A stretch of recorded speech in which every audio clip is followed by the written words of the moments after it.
chào toàn thể các anh chị và chào mừng quý anh chị đã quay trở lại với sự kiện GM Việt Nam Blockchain Week. Welcome back to GM Việt Nam Blockchain Week. Và ngay sau đây, chúng ta sẽ cùng đến với phiên thảo luận đầu tiên trong buổi chiều ngày hôm nay với chủ đề Venture Capitals, the initial driving forces for crypto ecosystems, sẽ cung cấp cho chúng ta sự hiểu biết toàn diện về hoạt động của các quỹ đầu tư nổi tiếng trong ngành và làm sáng tỏ tầm nhìn cũng như chiến lược của họ trong chu kỳ mới. Please welcome to the stage Miss Sierra Sun, founder and managing partner of C-Squares Ventures. Mr. Chong Chin Feng, CJ, head of APAC, EMEA sales at GSR. Mr. Peter, co-CIO at Wampa Digital, ex-executive director at Binance Labs. Mr. Bảo Lê, partner at Kyber Ventures. Ms. Che Võ, principal Archie Fund.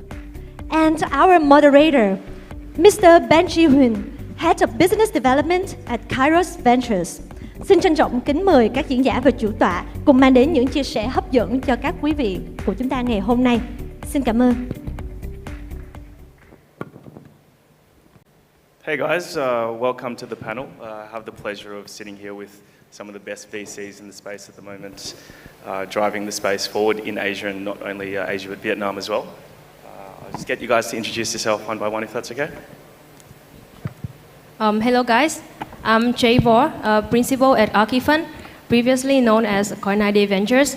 So we just decided to rebrand Coin98 Ventures to Archie Fund to serve a bigger scope at our firm and doing some initiative to help builders faster and more efficiently.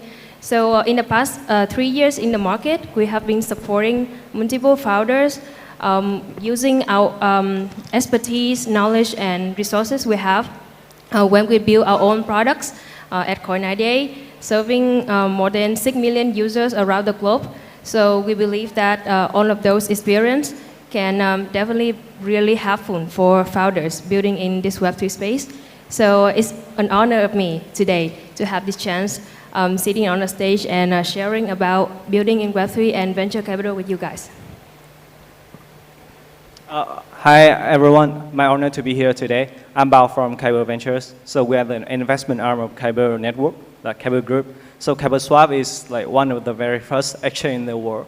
So and after that, Lloyd, our founder, he started to support other Web3 founders to like build their project and also ship it to their customer. So we supported Uniswap and 1inch, like now they're far ahead. So and then we call them now frenemies.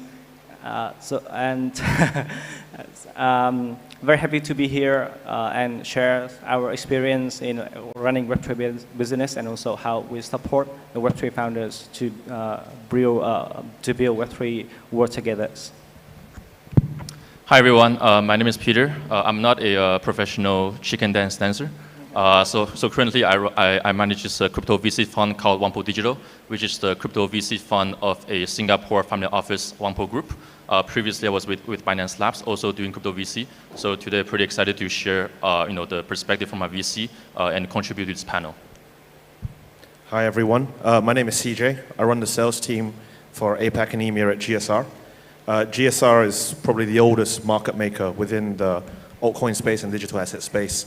Alongside that, in the recent years, we've also established on the more VC side of things, as we felt it was necessary to help grow ecosystems across the board. Once again, thank you very much for having me here today. A bit about background. I come from a more traditional background, with a career spanning the trading floors at Morgan Stanley, as well as on the private wealth side at Morgan Stanley in Nomura. Thank you. Hi everyone, I'm Sierra, founder and managing partner of C-Square Ventures. Similar to CJ, I came from a traditional finance background, doing management consulting with BCG in New York in financial services sector before joining crypto, and joined crypto full-time in 2017. And prior to founding C-Square Ventures, I ran listing and investment at Huobi. I also built out a global markets team and institutional team. and started C-Square Ventures actually pretty recently last year. Raised 100 million from top LPs like GSR and Google and Polygon, etc., and been deploying in crypto very actively, and very happy to be here and support our local portfolio company here, Asian8. Thank you. Awesome. Thanks, guys. Thanks for being here. I think we'll start off with one thing at the moment in the market is that a lot of people saying that it's quite hard to raise. How do you feel about that? Like, what are you guys looking for at the moment in projects? I can start. Well, it's definitely a little bit harder to raise than, I'd say, like the crazy bull market compared to 2021.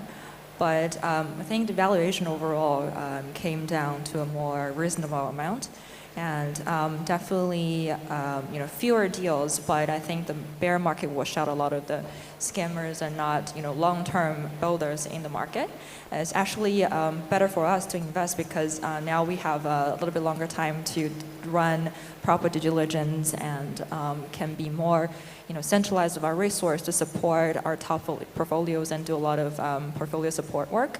And we're looking for teams with good background and resilient and understand treasury management who can survive in bear market. And also, I think the ability to generate positive cash flow in this market is very important, as well as understanding of regulatory space and compliance, as that's the foundation of I think, build in the space. And I think more importantly, understand crypto design, cryptonomics, and community is the key for building a successful Web3 project as well. Just to emphasize, right, there is still money in the space. There are still VCs who are sitting on bags of cash waiting to deploy. The way we deploy now, though, is almost like what you see in a high street business. What is the problem statement you are trying to solve? And now we are at an age and a day where finally we can sit back and say, the solution that you have, is it a solution for a problem that unfortunately you had in your mind?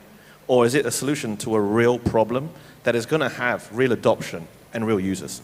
And I think that's the direction a lot of the VCs are taking. And along that path, a lot of VCs, I think, have woken up to the fact that we're no longer in an environment where you can just throw money at a project. There needs to be this concept of incubation, this concept of working with these projects as they go on their life cycle. Because the minute you've raised money from a VC, well, that's only the beginning of your journey. And that journey can take months or even years. And you need the right partners to do it. Yeah, and just to, I want to echo the point that, so market cycle always happens, right? We've seen this at least 3 big cycles in crypto in the past, since 2009. And then the fundraising difficulty and the funds activity obviously fluctuate with the cycle, right? So this point is already well made by our 2 friends here. And then just want to make 2 other points. One point is about the criteria for VCs to assess deals still remain the same, regardless which stage of the market we're in. And then our framework is really, there are 3 things that really matter. In terms of priority, would be team, market segment, and then product/traction. Right? So, and then this priority is important because we're investing in early stage projects in an early stage industry, right? So obviously the background and skill set of the team matters more, and then they can always pivot, to different market segment or to different product. So team is always still the most important thing. And second would be which market segment the team decides to focus on, right? And then because we know, a rising tide lifts all boats. So if a segment does well, most likely many players in this early stage market will also perform well, right? And the third point is the product, right? So what's the pain point that product strives to address? This is also very important. So these 3 criteria, they stay the same in a bull or during a bull market. So that's point number 1. And then point number 2 is that I think, maybe more relevant in a bear market is that for founders, maybe treasury management as well as operational security becomes even more important, right? Because now the funds that you have, they're even more precious than during bull market. So that's why like managing well your wallets, managing well your cash burn, those become even more crucial in bear markets. But overall, I'd say, for a VC, we tend to be market agnostic, and then our behaviors stay the same regardless where we are. I totally agree with the point raised by others like panelists. However, this morning I have a debate with also a GP of the fund to see whether the product market fit is more important or the innovation is more important. Because in the previous cycle in 2012, 2016, 2017, and 2020 or 2021, there are always new things coming to the market. So in 2012 and 2013 is color coined. In 2016, 17 is ICO. 2020 is about DeFi, and 2021 NFT and GameFi. So at those bulls market, there always be new things coming in, new assets to be traded. So whether it's market fit, whether innovation is more important, I think it's both very important. So I know Axie team since 2018. At that time, no one believed in them.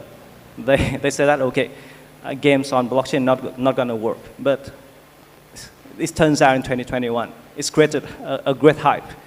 And then at KAIBO Ventures, we are learning. So we're trying to balance between product market fit, innovation, and like new ideas. Because we think that crypto is still something very, very new. It's from 2009. AI started in early 1960. Now, after 60 years, and it's created, so it started having traction. Crypto is something very new, and we can create a lot more innovative product there.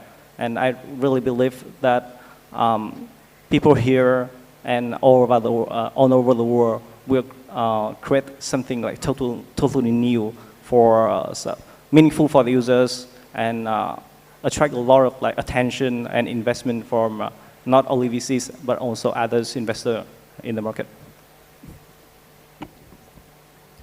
I think I believe with everything that our panelists and friends share with you, and they almost cover almost anything. I just want to emphasize a little bit. Like for early stage venture capitalists, the most important thing always is about a team. Like we usually at Archifund and Coin98 Ventures looking into the mentality of the founders.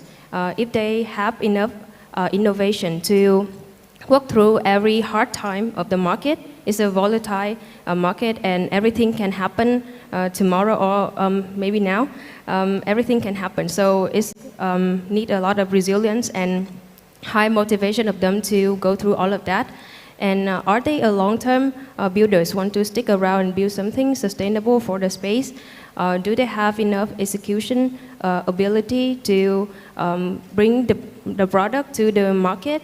Or can gathering the team, raise fund from the VCs? Those are the things that we're looking into, and the first and the most important thing about the team. And the second thing I want to share is, I think quite the same about what CJ also shared is about the idea and market segment. I want to emphasize a little bit because we think that there's a lot of ideas out there, but when we're looking into a pitch deck or a new innovation ideas, we try to project and envision that idea in the future, which means that we're trying to imagine if that ideas plays out, is this will it open up a new market, or it can create a big impact to the whole space? I can give an example like Stepman. We know that is have not sustainable tokenomic models, but it's totally opened up a new market for NFT. It can bring millions of Web2 users to Web3, and it can also open up new opportunities for healthcare, kind of consumer-facing application, or lifestyle, stuff like that. Is bring really big impact to the space. So yeah, that two main things that we're looking into when evaluate projects. But there's one last thing I want to share is about community. Because in Web3, is about open source, is about interoperability, and everyone can freely changing between apps. So if you can truly make someone love your product and stick with your product, become from a user to be your fan, and finally become a community members of your product, is gonna be a huge moat for your team. And yeah, it's unbeatable. Awesome, awesome. Thanks for the answer. I just want to come back to CJ. I think you mentioned something about an incubator model. Like, do you feel that VCs at the moment are, I think, thinking about filtering through all the projects and all the ideas and innovation, like in the space, with a different model to, create that filter? What are your thoughts there? So I think while crypto has grown up over the last 2-3 years significantly, so has the VC space. In 2020, 2021, a lot of VCs were, for lack of a better term, just literally throwing money at the wall. And the reason why was whatever they touched turned to gold. That was the mentality then. What they realized, though, is a lot of the projects at those valuations back then that they invested in, well, today a large part of them, and unfortunately a lot of them, are no longer viable solutions. And the reason why is the nature of this industry. So a lot of VCs that we talk to, and as a market maker, we actually speak to most of the VCs on the street to get an understanding. A lot of them have actually switched models. And it's now about who can they truly help and incubate. And I'll give you an example. Let's say you have a project in Vietnam, which Vietnam is probably going to be one of the hotter markets for this year. But you have a project here that wants to go international because it's too local. Then the nature of the VC that they partner with, what resources can a VC bring to the table to help them grow, to make that project international in nature? That's what we're seeing a lot more of. And a lot more VCs we are seeing, I mean, Sierra mentioned it as well, the way they look at projects is projects that we can help. And that's what you want, because the truth of the matter is this: we don't claim to be experts in everything. We have certain niche, certain areas that we have a better understanding of, certain geographical nexus that we understand better, and based on that, we're able to help these projects flourish to achieve what they want to do. So incubation, I think, is going to be very strong. And the interesting thing is, this is nothing new. In the traditional world, you have the concept of Y Combinators, for instance. And it's very important because large firms like your Googles, like your Amazons, for instance, realize that, yes, giving money to a project is the first step. But it's the same concept of if you give an 8-year-old kid $50,000, they don't know what to do with it. And that's where you have to be that adult voice to say, okay, these are the steps, these are the stacks you need to succeed, and these are the introductions I can make to help you get there. Yeah, does anyone else have anything to add there? Okay, yeah, just a quick comment to add on incubation. I think incubation makes sense because it highlights the different strengths of VC and the founder, right? So founders, they normally, coming from an industry background, or they come from a specific technical background. So they really, they're good at either building a product or they know a specific market segment really well, right? And then they're obviously closer to the daily intricacy of operations and managing a team. But as compared to VCs and also maybe to market makers, because we talk to many different projects on a daily basis, and then we're closer to the macro trends, meaning, for example, the overall performance of the crypto asset class, the different performance of different market segments. So in this way, we have a better insights into what specific drivers are happening, and then with those knowledge, we can share those with our founders, and then maybe help them pivot, or help them, or give them specific advices about how to make their projects better. So I think incubation is definitely something that makes sense, and I think most VCs are very, are contributing in this aspect. And yeah. I totally agree. So we don't really say incubation, but I say like a lot of advisory work that we've been doing for our portfolio companies. I think it comes down to four points. So I think it's very important to help them do business development and select the best partners to work with in crypto, as we've been in a space for almost 6 years now. So we worked with a lot of people, and with exchange background, we pretty much worked with all of the different sectors of partners in the past. That's something we can help. And then the second point is in detailed token operations. So just to Peter's point, how to design a token, how to access to better liquidity for a token, how to guide them through exchange listings, and also work with the best and most suitable market makers in the space is very, very important. And also how to build a localized crypto community, as go to market for your product and go to market for your token can be two separate things. So that's something we can guide them through as well. And then also hiring people, I think, is very important. We know a lot of successful founders and also like key personnel who worked on past crypto projects, and we can now help them join different kinds of teams according to our portfolio companies' hiring needs. And then I think last but not least is being able to pivot very fast in this market is very important. So example would be, it comes down back to Asian Aid as a project we co-lead. So we have a weekly call with them, and they started actually as one of the biggest guild, and they are the biggest guild in Vietnam. They had almost 4,000 scholars to start it with. But as we all knew that guilds design and the whole tokenomics is not very sustainable, and they've been working on pivoting, and now they're pivot very successfully into the largest gaming infrastructure in the space. So I think that's also some value-adding services that all of the VCs and partners that we can do for the portfolio companies. Awesome. Do you guys have anything to add to the incubation? Yeah, I think that we don't call what we do at Coin98 Ventures or Archifund incubation, but what we treat them is quite similar to it, because when we invest in any projects, we want to truly add something to the table, not just capital. So at Archifund, we usually have the projects, when we invest, we help them to refine the ideas and help them to work with the partner, and which means partners here is like top-tier VCs from the global side or top-tier exchange to help them get the exposure from global audience, or kind of projects that they can collaborate on the product arm. So I think that it's quite hands-on and very specific. Like what Sierra also shared about the case, she works with NHÓM, Con Weekly, and help them to work on pivoting.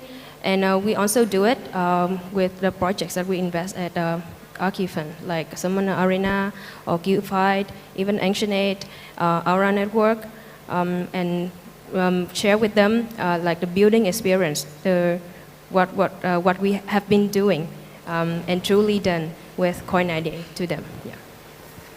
Awesome. Bao, do you have anything to add there? Yeah, like beside the point of the panelists mentions, so I think joining an incubation or accelerator will help you to reduce a lot of time on development and also business development, because Web3 is it's a global game by nature, so you need to ship the product to the market as soon as possible and not repeat the same mistake that other people have made. I think that two things are very valuable for new founders. Yeah. Awesome. I think we're running a little bit low on time, so maybe we'll just do a round of just one piece of advice or a couple of pieces of advice for the Vietnamese builders out there at the moment. Like, what would you guys be looking for? Like, what's an ideal scenario over the next 5 or so years of a really significantly good project to come out of Vietnam? So I guess I'll start. I think you put it very succinctly, right? Coming out of Vietnam. I think we need to understand that what Web3 is compared to the concept of Web2 is it's global. Decentralized, global, and it involves a global community. It's not just Vietnam, to be fair. You see this sort of problem with projects in Japan, in Korea, and actually Asia has this problem a lot more than the Western world. The reason why is a project out of the US, for instance, they're pretty international as it stands. They're very used to that culture. But in Asia, we're not. And what tends to happen is builders will make the mistake of being very localized, which is nothing wrong if you think the local market can support the product you're building. But you need to understand, if you are looking for lack of a better term, world domination, you need to have that ability to go outside, to understand that you need to have a product that can appeal to the masses. And this goes back once again to understanding what was your original problem statement. As Bao said, what type of innovation have you brought in to address this? And is it something that can be applied across the board? Yeah, I guess let me continue. So I really totally agree with CJ's about the globalization point. But there's something I want to emphasize, because if we build in Vietnam, there's really high advantages of us, where we have a really strong user base here, and it can be something like a testing environment for your product. But you have to keep in mind that Web3 is global at its nature, so build a product with which is closer to the global standard is a must for you. And trying to work with long-term partners from very early days. Like there's something that we always trying to tell our portfolio companies is that your first fundraising route is super important, because if you can onboard long-term and good investor and backers to your team from very early days, it's going to be a huge leverage for your later stage of growth, when they can have you to onboard more backers and partners from global scales to have you to truly serving the global users out there. Okay, I want to add a little bit more. There is joke about South Asia investment. A best team include Indonesian or Malaysian CEO, Vietnamese CTO, and Singaporean CFO. So, each country has their own strength. However, in Web3, it's required more than that. You can see Kyber and Activity. We have a good combination of Eastern and Western people in the team. The Eastern guys, especially the Vietnamese people. So the cost of development here is pretty low compared to other countries. People are very hardworking, paying the attention to their work and very care about the customer. But to doing marketing, business development, to really understand the user all over the world, we need other elements from other countries. Definitely we need that. And to Kyber Ventures, we really like the team where the Western people and the Eastern people can work together and build something meaningful. Yeah, okay, I just spent 30 seconds to double click on CJ's point about building something that has mass adoption potential. So I think where we are in crypto is that we have a few proven use cases, for example, DeFi, games, NFT, but then there are many more emerging use cases that we might not even think about yet. For example, social is emerging, but there may be something more. So it's kind of like the early days of internet where emails and online catalog are proven use cases in by 2000s, but then by then online search and then social media wasn't even in people's mind yet, right? So I think from builders and also for VCs, I think we should be open-minded about and also be observant about new user behavior and what new use cases that can emerge. Advice is for builders, right? I think one of the recent problems we've been seeing is that when projects go out and raise, they don't quite understand, save, token warrant, SAF, the differences and the things that they should be really thinking about. It all comes down to what value is captured by your equity and then what value is captured by your token. We always say that if it's not 100% necessary for you to launch a token, just don't do it. Even work with the equity structure works. But when you launch a token, think very wisely what kind of tokenomics will be you using and what kind of utilities your token have and what capture of the business model will be captured by the token. I think that's very important. And then also treasury management, right? Comes down to, control your burn rate, at the same time, being able to hire aggressively as talents right now in Web3 is still very cheap. I don't think it's going to be the same case in 2 years, right? So you still have the privilege to hire really good people as of now when the market is not that good. When you hire in bull market, it's crazy. Everything is crazy expensive.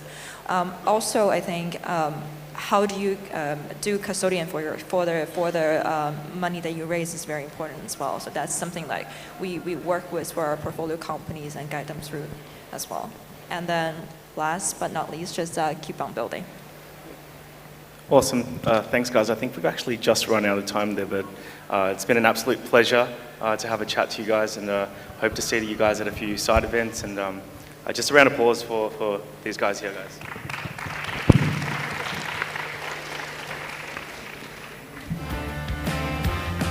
Thank you so much for your sharing. Please stay on the stage to take a group photo together.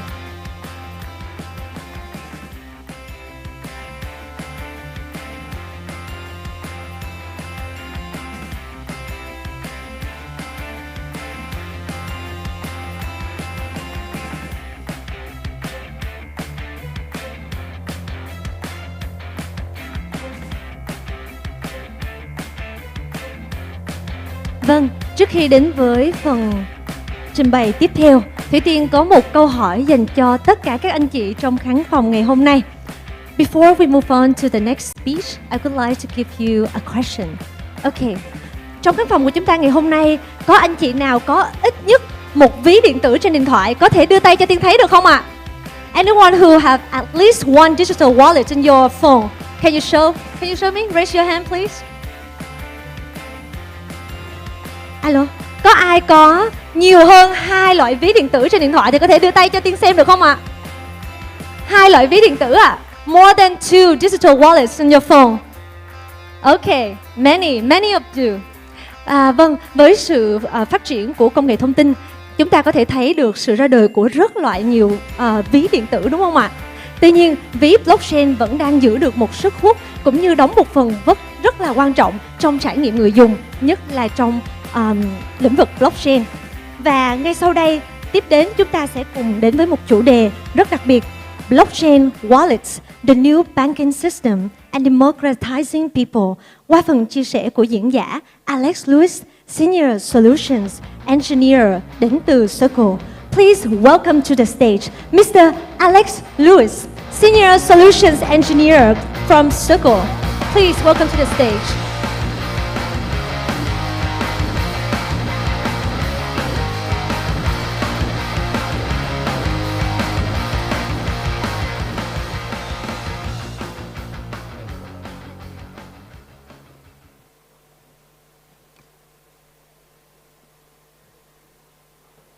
Hello. Hey everybody, how's it going? Good morning Vietnam, or afternoon now. My name is Alex, as you can see over here. Oh, I don't want to block the screen here. I'm from Circle. I actually live in Taipei, Taiwan. And I was actually born and raised in Asia. I was born and raised in Taiwan, moved around a lot, moved to Korea, and then also Beijing when I was a little kid. Went to the school in the States, and I wanted to come back to Asia ever since I went to university in the States. So I came back. I just want to let you know a little bit about myself, so you're not listening to a stranger for the next 18 minutes or so. So what I'm going to talk about today is blockchain wallets. Blockchain wallets and also what Circle does, right? And how we're actually helping to create new banking systems as well as democratize access, just basically give more access to more people, to more financial help. So this is our company, Circle. And what we try to do at Circle is to raise global economic prosperity through the frictionless exchange of value, right? That is our motto. That is what we strive for every day. And what that means is when we're together, when we're working, what we try to do is we try to imagine a world where a financial system is radically more open and more connected than it is today. The other thing that we try to do is try to imagine a world where US dollar transactions are nearly free, frictionless, fast, and just easy to do. Being able to transfer value is not restricted by having a bank account, by where you live geographically, right? You can just send it anywhere you want, right? That's basically the ethos of Web3 and blockchain and crypto, right? We want to break these borders and open the world up.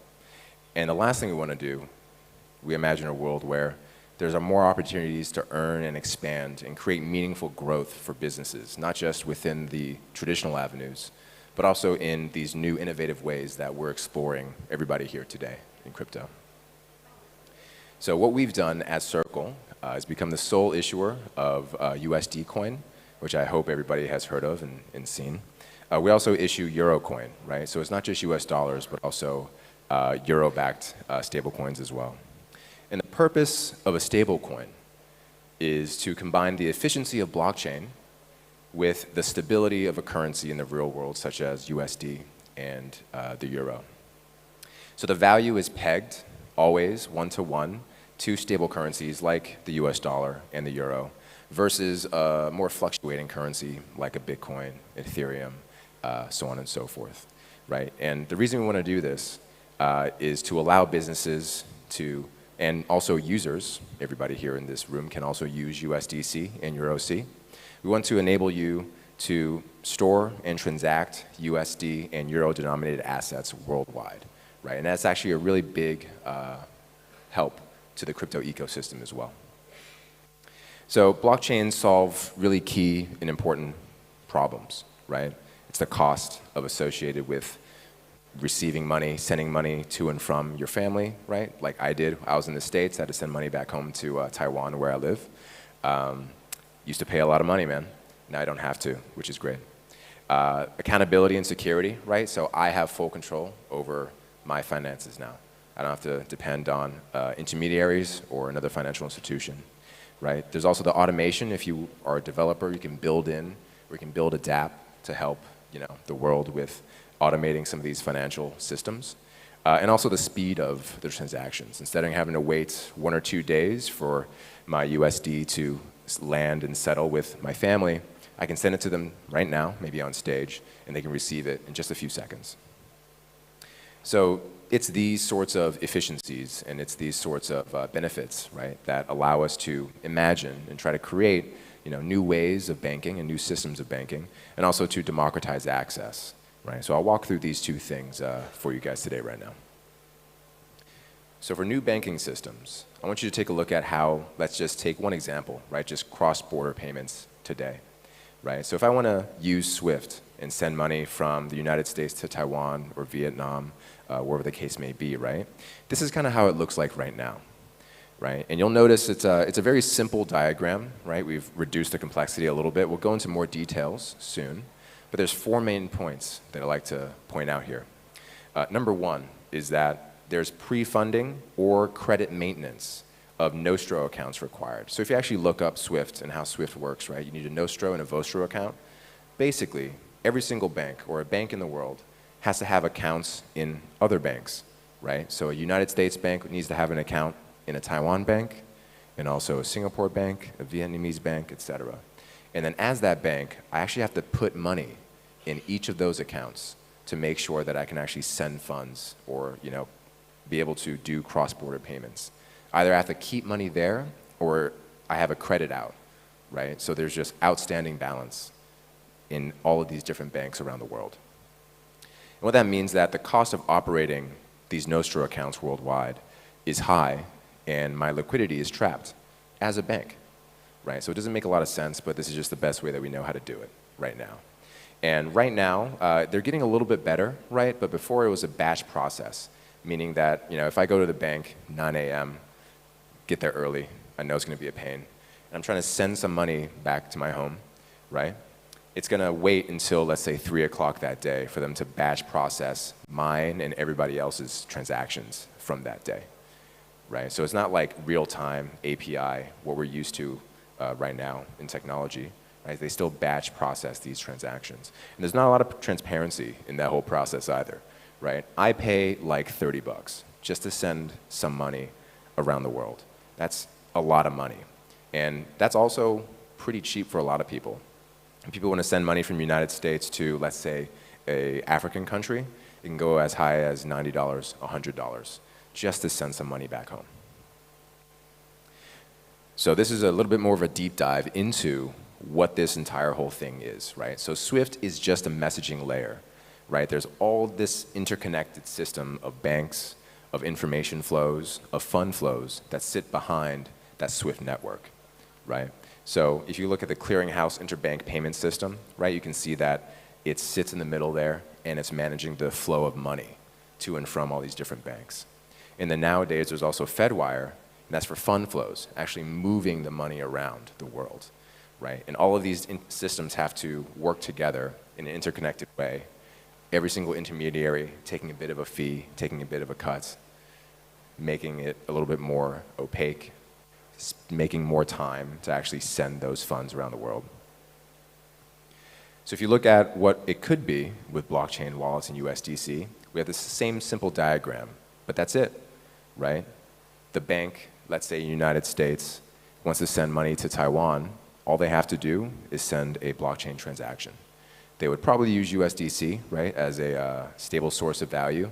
You don't want to send, let's say, Bitcoin or Ethereum. I send it now, it's $1,000, it gets there as 2,000. What did I just do, right? So we need an actual stable source of value to actually transmit worldwide. And that's it. So the pre-funding of Nostro isn't required anymore, right? It's real-time liquidity being sent around the world. So as a bank, I actually don't have to have all these different bank accounts around the world. I just have my central source of liquidity wherever I am. The next thing is that the cost of operating all those Nostro accounts, right? That's eliminated now, right? So I have more liquidity to go back into whatever other businesses I want to get into.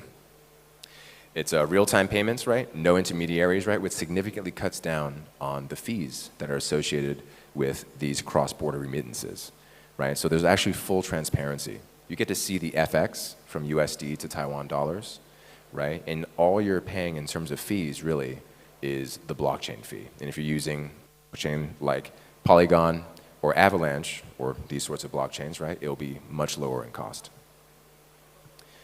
So that's the banking system, which is great, right? If you have a bank account, so on and so forth, right? It would be ideal if I can go to my bank, I have a smoother process to actually send funds. But what if I actually don't have a bank account? And actually a lot of the world still doesn't have a bank account today. Hopefully this isn't surprising, everybody should know this, but actually 1.4 billion adults in the world right now still don't have a bank account. And APAC represents a large portion of the unbanked population and the underserved population in the world. So what's the impact of actually being unbanked? Like, what does that actually mean, right? So actually, it's harder to receive funds and to send funds and to actually keep my funds safe. If I wanted to keep my money safe, where do I go? I can't put it in a bank. Do I leave it at home? What do I do with that money? It can be more costly to do anything with that money as well, right? So if I actually did have to send funds, there are networks where you can go, and I know a guy who knows a guy who knows a guy that can help me get money from myself in the Philippines or in Taiwan over to the United States. But each step of the way, they take a cut. It can be costly, and it can take some time. It's hard to access and participate in financial services, financial help, right? So what if I need a loan? What if something big happened in my life, and I need to take out just a bit of money to make it through the next month or 2 months or 3 months? Right? That's not available for a lot of people in this world today. It can be catastrophic if something happens to them. Is there a way for them to access help or to just access some sort of savings vehicle so they actually can put their little bit of money to work? And it's also a hedge to against currency inflation. So if you're in Venezuela or Argentina or these parts of the world where your local currency goes up and down a lot, right? You know, one day it's $100, the next day it's dropped significantly, right? This happens, you know, in places of the world, and a lot of the time they'd love access to just a stable store of value. So how do blockchains help in this regard, right? So if you have a blockchain wallet, that means it's more easy, or it's easier for you to send funds, to receive funds, and also to keep it safe, right? There's no physical cash that can be taken from you, be burnt in a fire or anything like that, right? All you need is access to your digital wallet. It reduces the cost of actually sending out and receiving funds as well, right? As we kind of talked about in the banking scenario. If you have a banking wallet, it's just the blockchain fees. I can send some funds to some of my friends here today. Access and participation in financial services and or DeFi. So what that means is I can, if I have a little bit of money, I can actually go into Aave or some of the other protocols and dApps that are being built by a lot of people here today and access these financial services that I otherwise wouldn't have access to, right? And that's a very powerful thing, Even if it's a little bit, every little bit helps. It's better than just keeping your money there and it's like depreciating in value. And the last thing is that it's actually easy to hedge against local currency inflation, right? So if you're in Argentina, if you're in Africa, what you want is access to US dollars or euros, right? Just any currency that can withhold the test of time so that when I want to go back to it and use it, right, it hasn't lost half of its value. There is still a problem, though, actually, with wallets. It's getting better, right? I'll get to that. But right now, Web3 wallets can be unintuitive and complex. I think everybody in this room is very comfortable using wallets, right? I have a wallet, you guys have a wallet, that's fine. But I always like to ask, like, would you trust your mom or your grandfather setting up a wallet, sending some funds, getting some ETH, sending some USDC, right? It's really hard for a lot of people, right? They have to onboard and remember a seed phrase, try to find a way to connect their wallet to a dApp or something, right? Actually, like, read a smart contract, what is that? And then if I lose my phone, I get a new one. Where's my seed phrase now? Where did I put it? I may have lost it, right? There's all these different issues and friction points when it comes to Web3 wallets. So a lot of people are trying to solve this problem right now. And we as Circle are doing the same with the beta launch of our programmable wallets product. And what we try to do is simplify that so that my mom, my grandfather, anybody can actually go onto their mobile phone and create a wallet and start using it easily and safely, right? They don't need a seed phrase to put somewhere, write it down. They don't need to connect a wallet anywhere, right? It's just directly on the app that they're trying to use, right? When they do use that, right, they don't need to pay for gas fees or anything like that. It should just work. And if they forget their phone or if they get their password, they can easily access their wallet again through a simple recovery mechanism. If you want to learn more, actually, you can just go onto our website. A little plug there. So what we want to do, and then the next iteration of our Imagine a World scenario, is we want to imagine a world where all of this is accessible from a mobile phone, and you don't need to be a tech whiz or super into Web3 to be able to use it and actually access the benefits that we're all building in Web3 right now. And right now, actually, blockchain and USDC and Web3 wallets are making it easier to move funds. And these are 3 different examples. So there's the remittance example, right? Just being able to reduce the cost of cross-border money transfers and the settlement time. So MoneyGram is doing that today, right? If I'm in the United States and I want to send money back home to my family in the Philippines, I can actually use MoneyGram, and it's quick, it's seamless, and in the background, it's USDC that can be powering that. There's peer-to-peer transfers of crypto as well, right? So we have Cash App, where users can actually transfer cryptocurrencies to each other with a simple Web2 UI. They don't have to worry about any of the complexities that may be there in Web3. And then there's dollarization, right? Which is a real issue, hopefully, as you guys picked up during my talk today. But actually being able to access just US dollars to hedge against inflation, to keep the value that I've generated for myself, right? That's something that Yellow Card is helping people in Africa with, right? They can take the local currencies and access USDC or just US dollars really easy, really quickly. And then if I get this to work, we have one more. So UNHCR is actually a really big use case that we like to talk about a lot. So what happened for the UNHCR and how we helped is that when the Ukraine crisis happened and the Ukraine invasion happened, there were a lot of refugees, and UNHCR wanted to find an easy, safe, and accountable way of delivering actual money and delivering services, delivering goods to the Ukrainian people that were fleeing the country. So what they did is they utilized USDC and MoneyGram to actually send USDC to refugees directly, right? So we can actually have accountability in the funds that were sent and the funds that were received by the refugees, which is not the same, which is not kind of how it works right now. There's a lot of intermediaries, there's a lot of cost associated with delivering aid to those in need. So with USDC and MoneyGram and blockchain wallets, which is the point of this talk, we were able to actually send money directly to the refugees, so when they were able to find a stable place to live, maybe in a bordering country, they could go to any MoneyGram there and actually take the money out and start living their lives again. As this lady put it, this is a great example of how digital assets can be a force for good, delivering humanitarian assistance to the most vulnerable in need with real speed and accountability of usage of funds. So basically, what we're talking about is an easy way to send funds in real time, at low cost, low friction, and accountability. Thank you very much for your time. I really much appreciate it. And if you want to see anything more about Circle, please take a look at how we're showing up. This is a link to our Asia report. So we are trying to come to Asia, come to APAC, right? I'm based here. We have a headquarters in Singapore now. And if you download this report, you can take a look at how we view Asia as leading the world in Web3 and innovation. Thank you. Thank you, Mr. Lewis, for your sharing. Please stay at the stage. And welcome Mr. Phong, Head of Business Developers from Coin98. Please give him the flowers.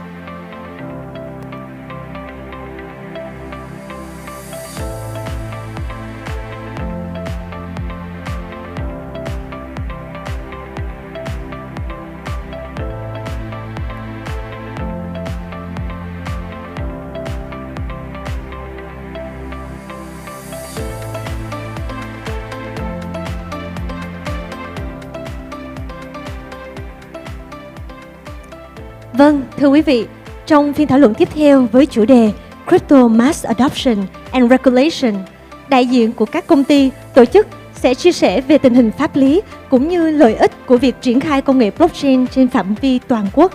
Ngoài ra, các diễn giả sẽ giải thích các khu vực màu xám cần làm rõ cũng như các phương pháp bảo vệ người dùng thông thường khi sử dụng các sản phẩm phi tập trung. Và ngay sau đây, xin được mời lên sân khấu our moderator, Miss Phương Nguyễn, Head of Business Development from NHÓM Group. Cũng như các speaker của chúng ta, Mr. Sandy Griff, Founder of Articus, và Mr. Arthur, Founder and CEO of Braca Digital, ex-Senior Vice President from Siam Bank. Xin trân trọng kính mời các diễn giả và chủ tọa lên sân khấu để có thể mang đến những phần chia sẻ hấp dẫn đến với các khách mời của chúng ta. Xin chân thành cảm ơn. Alright. Good afternoon, everyone. Thank you for joining us today at GM Vietnam. My name is Phương Nguyễn. I'm the head of business development for NHÓM Group. We are based in Singapore and with the office in Vietnam and Malaysia. We have been active in blockchain and Web3 space in 2017. We are the creator of Crypto Hero Trading Bot, Super Crypto News Media, and the Hi-Fi Conference. But it's my honor to be the moderator today on the topic about the crypto regulation and mass adoption, a very hot topic lately. But first, let's welcome our two distinguished panelists. Today we have Mr. Sandy from Articus and Mr. Athit from Braca Digital. And we are very lucky to have the panelists with a very strong financial and institutional background. And so today we're going to talk about the legal situations as well as the benefit of implementing blockchain technologies on a national scale. Also the gray area that need clarification as well as a method to protect user when using decentralized products. But before we delve into our discussion, I would like each panelist to briefly introduce yourself, like what brought you into crypto and maybe a few words about the interest in this topic. So let's start with Athit. All right. Good afternoon, everyone. Thanks for having me. My name is Athit. We are Braca Digital, so we are qualified custodian. We headquarter in Singapore. We also have offices in Thailand, Hong Kong, and also Vietnam. Right. We are fairly new to the market, so we set up the company last year. We just launched our product 2 months ago. We've been talking to a lot of customers, so we support institutional customers like exchange brokers, asset managers, or family offices. I'm glad I'm in this forum because our business is directly related to the regulatory, and I'm happy to share more about the regulatory framework in the region that just launched lately. Thanks for having me. Thank you, Arthit. Over to you, Sandy. Hi everyone. First of all, thanks for having me. I'm very happy to be here. Sandy from Atticus. I got into crypto in 2017, trading personally. I was a finance lawyer at the time, and eventually work took me into crypto as well. I was at BitMEX for many years. And now I do Atticus, which is a legal, reg, and compliance focused consultancy. Thank you for the very insightful introduction. So now let's start the conversation with the regulatory landscape for blockchain and cryptocurrencies, which remains very complex and vary across different countries. Like recently, we have seen a lot of events happening, such as like the SEC crypto crackdown in US, to sue Binance and Coinbase, two largest cryptocurrency exchanges, or the debate over like if cryptocurrency is securities or commodities, or in Europe we just have the unified crypto regulation for the first time called market in crypto assets, or MiCA, right? So my first question for you guys is what's happening right now in the regulatory landscape, and how Asia countries such as Thailand, Singapore are approaching crypto assets regulation? Maybe, do you want to start first, Arthit? Yeah, I'll start first. Thank you.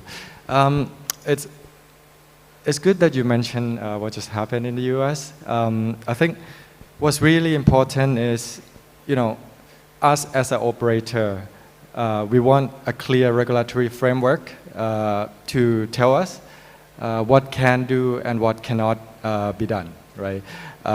What happened in the US just wasn't so helpful, I would say. But you rightly say in this market in Southeast Asia, I would have to give the credit to the regulators in Southeast Asia. So you just talk about Thailand. So Thailand has a very clear framework to identify which are security tokens, which are cryptocurrency, and they have the structure of the licensees from exchange, brokers, asset managers, ICO portal, and you have to apply for, you have to choose whether you choose cryptocurrency or STO or both, right? I think that's a very good framework and clear regulatory that, allow you to do what or not allow you to do what, right? I want to also touch about Hong Kong. So I think you probably heard about the latest VATP regime that just launched, right? And that will allow retail trading. I think that's another clear example of, like if you look into the scheme, it's pretty rigid, it's pretty strict, but I have to give the credit to the Hong Kong SFC because that's quite a bold decision to come up with this scheme, right? And it's a good start, I would say. They start with first the trading platform, and I'm hoping that they will continue to launch more license, for example, brokers or custodian or any other players in the ecosystem, right? I'll leave Singapore to you. Yeah, look, I mean, the global position remains evolving and dynamic.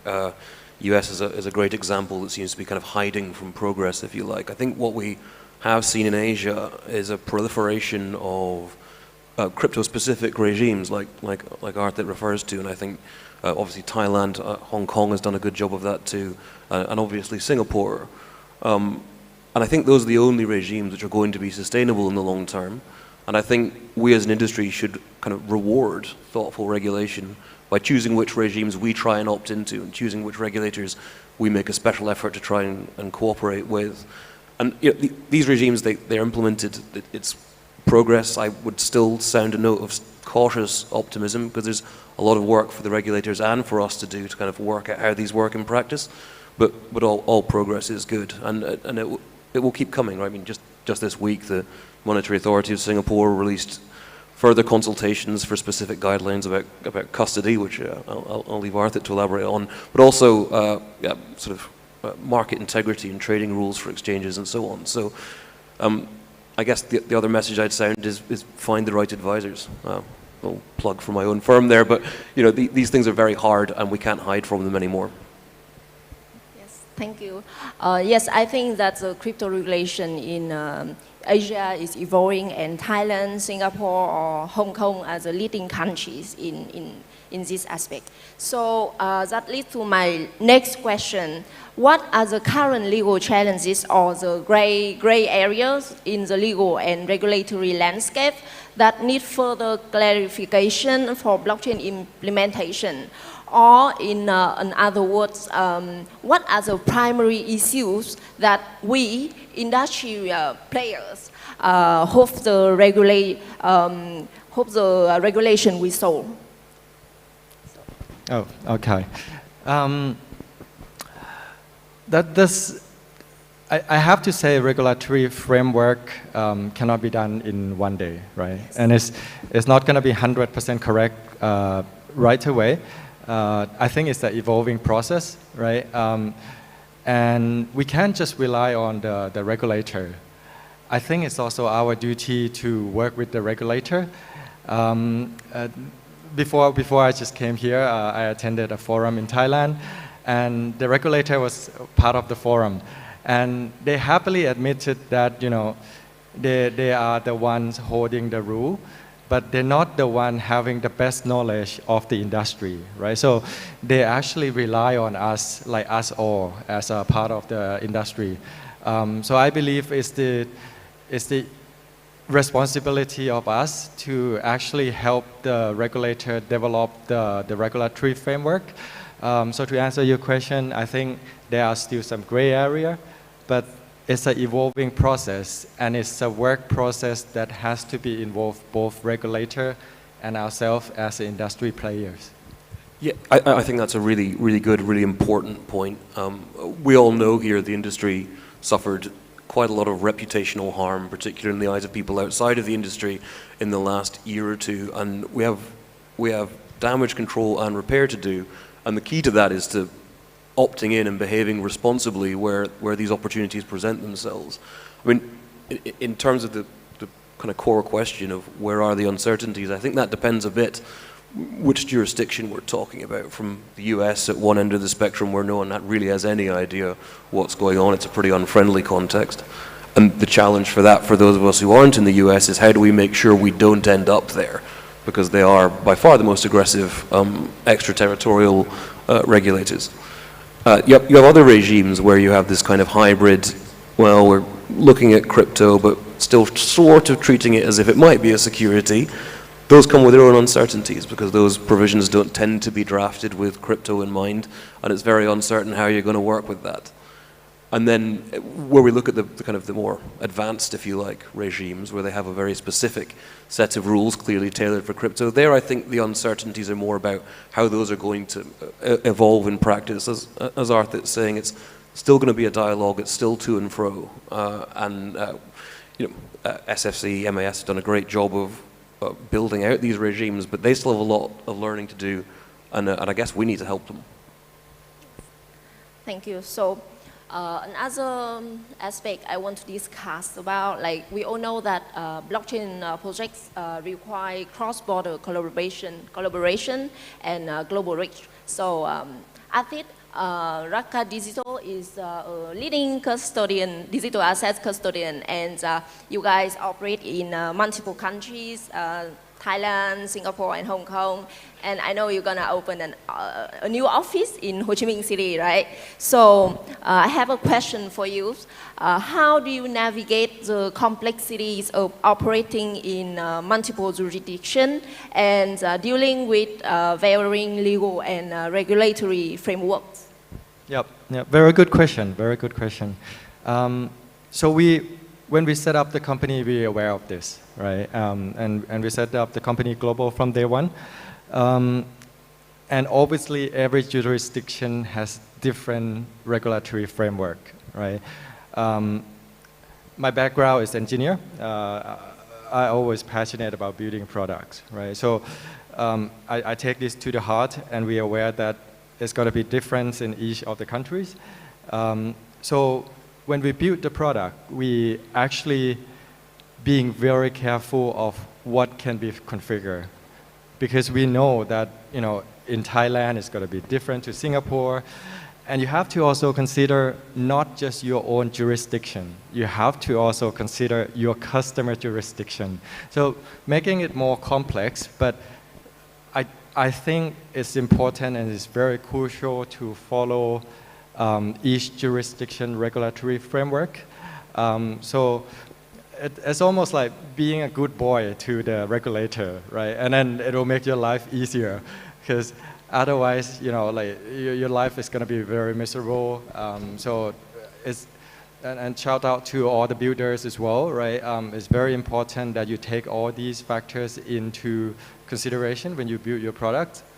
Make it flexible enough, make it adjustable to each of the jurisdiction that you're playing in, right? Yeah, I'd like to echo some of that. The kind of the key thing for me, because not everything is unique in crypto from a legal and reg standpoint, certainly if you ask a lawyer, but the extreme ease with which you can find yourself with complex multifactorial jurisdiction problems is sort of unique to crypto. And I think the key is to be deliberate about your choices. Make sure you understand which jurisdictions you're most exposed to, and be deliberate about which ones you opt into. Where are your operational bases? Where are your people? Where are your companies? And as an industry, we have a history of perhaps being guilty of burying our heads in the sand and ignoring these problems. But I think that age is past. There is not going to be a utopian world where we can exist entirely outside of geographies and related regulatory regimes. So let's dedicate the resources necessary to think hard about these complex issues. Thank you. The next question is for Sandy. I know articles you guys provide a consultant service on multi-jurisdictional entity structure for startup, right? And today we have a lot of blockchain startups joining us. So do you have any advices for blockchain project regarding cross-border operation and global reach? Yeah, great question. And I'm kind of repeating myself a bit, but the key is to be deliberate about your choices, right? To think about which jurisdictions are going to be important for your operational regulatory requirements, your product roadmap. What are the things you're going to do? And while you're in the position to be flexible and adaptive about where you're going to do those things, take a lay of the land, take a survey, work out what are the best locations for doing those things, and work within those parameters, I think. Part of what Atticus is there to set up to help with is that these things are very hard to work out without having sort of some experience of working with lawyers. No one likes to talk to lawyers. And it's very hard to work out who you are supposed to talk to, right? So use your networks, find people with some knowledge of crypto and of the kind of traditional legal world, and work with them to try and build this stuff in advance, right? An ounce of prevention is worth a pound of cure. Thank you, Sandy. So, regulation and compliance are evolving areas for blockchain projects. So how do you navigate the regulatory landscape and ensure compliance while maintaining the innovation? And are there any regulatory framework for initiatives that you believe are beneficial for the industries? Apit? Sure. I'll try to make this quick because of the time. But I had a privilege to talk to the regulator, right, back in Thailand. And we say we have to be creative, right? We're living, and our industry is blockchain, it's not traditional finance anymore. First of all, collaborative, we work with the regulator. Second of all, we have to be creative, right? If you look into all the regulatory framework of these countries, cost of compliance and cost of operations is very, very high, right? Let's say for custodian, you would require to either using capital back or buying insurance, in which the insurance premium is very, very expensive. But how about can we be collaborative and can we be creative in using technology, right? So for example, proof of reserve, right? The assets stay on chain, it's there. You can carry it and, instead of using a heavy capital to back that, but at least we can prove that the asset is still there. Why is it so necessary to have like a very big capital or very big insurance to increase the cost of operation, right?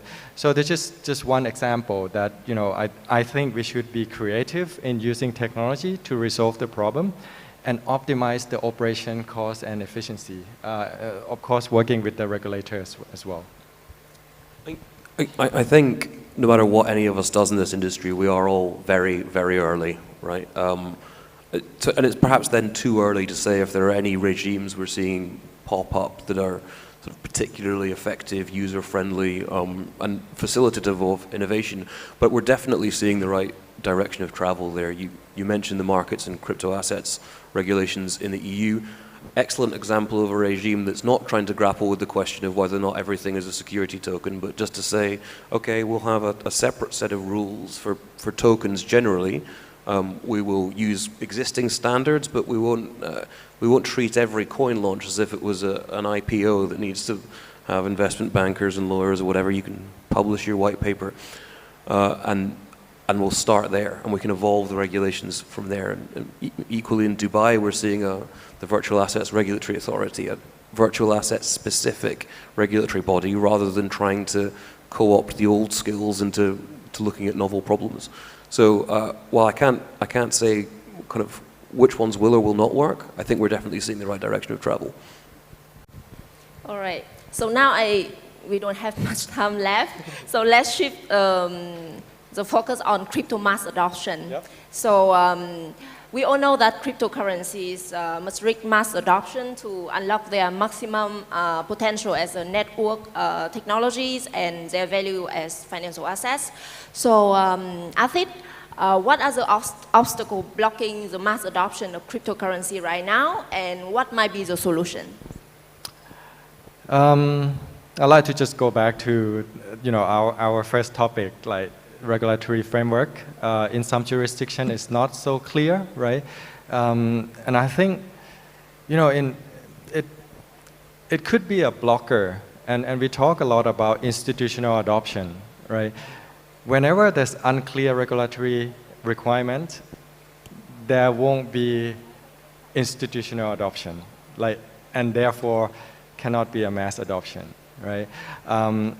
I think another problem is the infrastructure and ecosystem, right? I think if we have the right infrastructure, the right players in the ecosystem, good governance, good control, then we will encourage a lot of players in traditional finance, like they want to step into our Web3 blockchain crypto market. I think if we have that, then it will be a lot of progression from traditional finance to the digital market area. Great points. Do you want to add some points, Sandy? Yeah, I mean, just very briefly, I'd repeat that I think the industry has a responsibility to positively embrace jurisdictions that have made kind of frameworks available that let you do what you want to do, and not to hide from regulation, not to spend all of your time and money on celebrity endorsements, and rather focus on kind of solving problems for end users in a way that's actually responsible. Thank you. I think we are coming towards the end of our panel discussion. So, Athit and Sandy, do you want to share a final thought to our audience and regarding what's happening in the space right now? What is your advice for us in a quick way, like 1 minute? Sure. The market is moving really fast. Although you see the regulator is catching up, right? But it's also fast enough already for them, right? So keep building, keep your eyes on the regulatory framework, keep your eyes on the change, right? And being very agile, being able to, swiftly adapt and change in whatever market you want to do the business in. The clock is flashing red, so I'll just say be deliberate and positive in your choices. Thank you. Thank you, Sandy and Atit, for an amazing panel. And thank you, everyone, for the attention. I hope you will have a wonderful time at GM Vietnam. So, yes, thank you very much. Thank you. Thank you so much for our beautiful moderator and our knowledgeable speakers. So please, let's take a group photo together.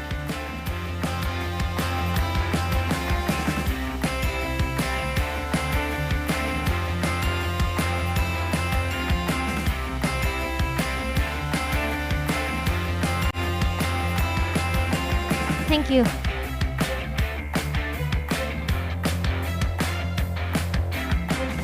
Thưa quý vị, sau một giai đoạn phát triển mạnh mẽ, bối cảnh của trò chơi blockchain và metaverse đã trải qua nhiều điều chỉnh đáng kể. Và tiếp sau đây, xin mời quý vị cùng đến với phiên thảo luận có chủ đề The Web3 Gaming and Metaverse Landscape. Trong cuộc thảo luận này, chúng ta sẽ cùng khám phá những thay đổi cần thiết để tối đa hóa giá trị của chuỗi khối và thu hút hiệu quả cơ sở người dùng rộng lớn từ ngành giải trí, bao gồm cả phương tiện, truyền thông và các trò chơi điện tử. Please welcome to the stage Mr. Calvin Chu, core contributor at Impossible Finance, Mr. Corey Wilton, CEO at Pegasus Mirai Labs, Mr. Ben Wee, Vice President at Crypto.com Capital, and our moderator, Ms. Joey Huang, Community Manager at Kairos Ventures. Please welcome to the stage.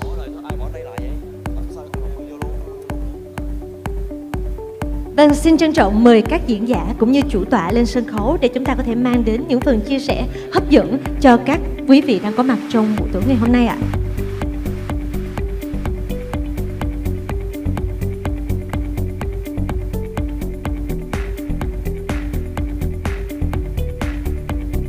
Vâng, Thủy Tiên xin được mời lại Mr. Calvin Chu, core contributor at Impossible Finance, Mr. Corey Wilton, CEO at Pegasus and Mirai Labs.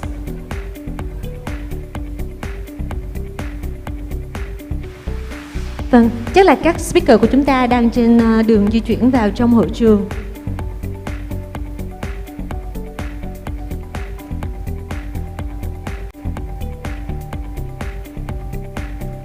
Please welcome to the stage.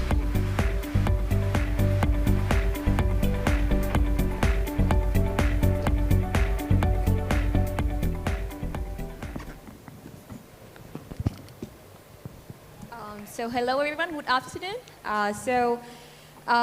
Welcome to our panel discussion, and thank you our panelists for joining our panel today.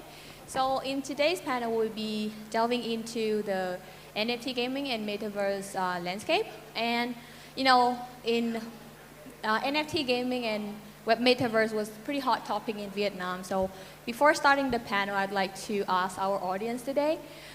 So if you are holding one gaming NFT or one gaming NFT token or have heard of Web3 gaming, please raise your hand. So yeah, I think that we have gathered an exclusive group of Web3 gaming experts here today. But for those who haven't heard of Web3 gaming, I think that our panelists today would provide you a lot of good insight. So to shed a light on this cutting-edge topic, we have invited our esteemed guests today, joining our panel discussion, and they are in the forefront of this evolving landscape. So before starting, I would like to introduce Ben from Crypto.com Capital. Next we have Corey. He's the CEO of Pegasus and Mirai Labs, and last but not least we have Calvin from Impossible Finance. So. Without further ado, let's delve into the exciting world of Web3 gaming and metaverse. So for the first question, I think is for you, Corey. Since you are building games, and I think, what are the key developments and adjustments that have occurred in the landscape of blockchain gaming, and how they are shaping the current state of the industry?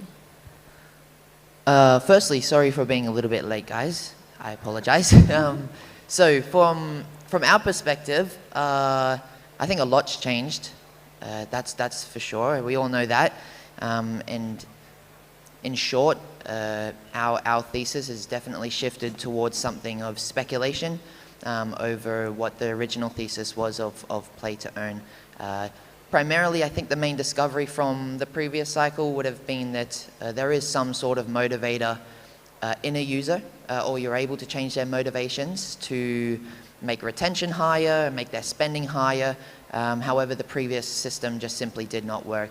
I can guarantee that from personal experience. But we're hoping, obviously, that the discoveries from that, the lessons from that, will result in a far superior gaming experience, one that will obviously become very profitable for a studio as well, but enable the users to have much more unique experiences. And we think that'll be around some form of speculation, but that absolutely does still involve building a good game. Yeah, absolutely. So I think it's similar with DeFi, right? At the beginning, you have one token, you farm another one. And then right now, DeFi is more mature. So I think the same thing would be happening with GameFi as well. So Ben, from your point of view, from VC point of view, with what kind of adjustments and development have been occurred, and what steps should GameFi be taken to realize the full potential of gaming? Yeah, I think some of the recent developments are things like abstracting the complexity of being able to use the blockchain, right? So for example, when you were like playing blockchain games like Cyborg, for example, you had to basically interact with MetaMask, you had to basically buy NFTs, you had to get BUSD, buy the NFT, then start kind of like making your characters go for like questing, right? So inherently that's a very, very complicated experience on its own. So some of the innovation that I think in the gaming space is happening is the fact that people are trying to abstract away the blockchain layer to make it a lot easier for people to basically play games more easily. Yeah. At the same time, I think another innovation is also the fact that in the past, a lot of these chains used to be on like lower TPS and then lower throughput chains, like ETH R1. So going forward, there are like gaming-focused chains that try to create a better gaming experience with higher TPS to kind of like allow you to do things like on-chain gaming, fully on-chain games going forward. Yeah. So those are some of the innovations that I think are going to be a bit more interesting in the coming cycle as bigger IPs with higher user bases start coming into the gaming space. Yeah. So, those are the word from, VC perspective, guys. So I think you should take a note. I think that he did mention about some, future, let's say, trend that would happen. So please take a note. I think the next question, I think there are a lot of people who have been invested in Web3 they would be interested in, and I would love to get the opinion from three of you, because you're Kelvin, you're from VC, and then from builder side, Corey, and you are from from VC perspective. So I think you would probably have different opinions on this. So with the integration of NFT, virtual asset, and virtual economy, how can blockchain gaming and metaverse create sustainable value for both player and content creator? So Kelvin, can you please start with you? Yeah, maybe just to correct a bit, I think I'm somewhere in between both of them, because as a launchpad and incubator, we obviously have a lot of portfolio of people like you building a lot of infrastructure for the game sector. And then we also have to liaise with folks like Ben on the capital side. And I think that going back to what you asked, Zoe, a lot of the things that we realized that the users in maybe bull or bear markets, they maybe were in it for different reasons, as kind of Corey mentioned.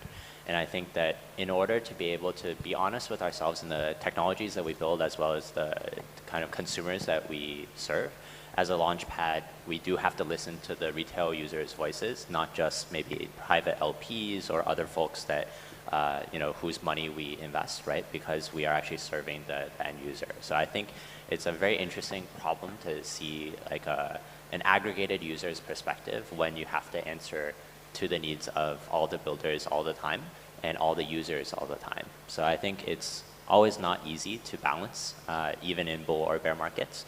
But I think when we work through these bear market times, we also get to see a lot of very interesting builders figure out new solutions. Like Corey, for example, you mentioned just earlier in the prep room, some of the infrastructure and like social sign-in features that touch on exactly what Ben said, some of these frictions that we're not able to give a flow that is very easy for just gamers to jump into Web3, right? So I think that always it's really cool to see teams find some other kind of solutions in these types of market conditions to be able to make sure that they're solving a real need for both other product teams and the users themselves. Yeah, so how about you, Corey? What do you think? Can you retouch on the question? Yeah, I apologize. Sorry. So, like how gaming project would, do to create like a sustainable value for, both game players and also content creator? Ooh, that's a tough one. I know Cuckoo is here. A lot of you would be familiar with him. He's one of the biggest streamers in Philippines for Web3, and I think he would definitely have a much more superior opinion on what is value for a streamer, absolutely. But I think fundamentally for them, they have the desire for a game that they actually want to play and is entertaining. So I think fundamentally, we can't go past that. And as a studio, a game studio, I think that's our job, primarily beyond that. But when it comes to incentives for a user, again, it kind of retouches on what I was mentioning earlier. We can definitely influence what a user wants while they're playing. For sure, most of the time in free-to-play gaming, for example, it's progression. They want to get better, they want to progress, they want to level up. But at the same time, if you provide opportunities or different experiences, they may get leaned towards something similar to what we experienced back in 2021, 2022, which is the desire to speculate with money. And I think that's something that's really, really important.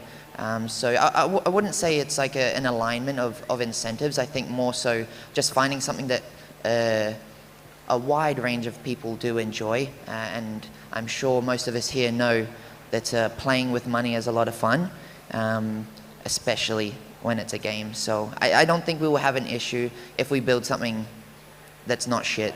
Yeah. How about you, Ben? I think we want to hear from you as well. Playing with money is only fun when you're making money, but not when Correct. you're losing money. Good point. That's right.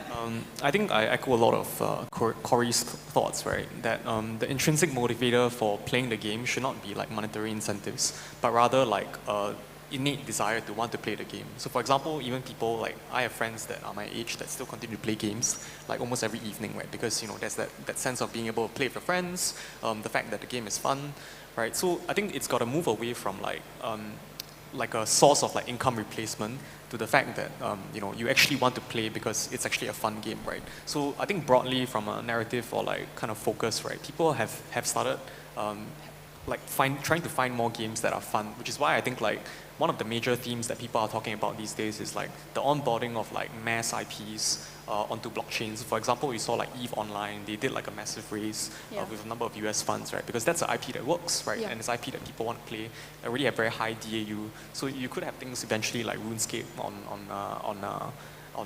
the chain as well, right? And then those are actually games that people want to play. So I think it really goes back to what you should be building games that are fun to play, that people want to play not because of monetary rewards. Because what happens once the monetary rewards end, right? People are just going to stop playing. So it's got to be more, more organic, I would say. Yeah. I agree. So yeah, I want to touch a little bit deeper on this because obviously, I mean now people are arguing about earning in Web3. Some agree, some would not agree. But obviously, earning was the aspect that bring a lot of people into crypto. So, in your opinion, what do you think we should keep earning in Web3 gaming, or we should like eventually remove it from there? So, Ben, I think you can continue. I think like because it's like Web3 and there's the element of like fungible tokens, right? There would always be an element of like. There would always be some element of speculation because these are like tokens with liquid traded prices, right? So you could end up like, back in the days of like World of Warcraft, people were farming gold and selling gold, right? Especially if they had spare gold. Exactly. So in the same way, like today, if you had like if you farm a lot of like tokens from playing the game and you have nothing to do with it, it's perfectly fine because these are all like tokens with traded pools on Uniswap or SushiSwap, right? There would always be some element of speculation, but I think that shouldn't be the main focus of playing the game.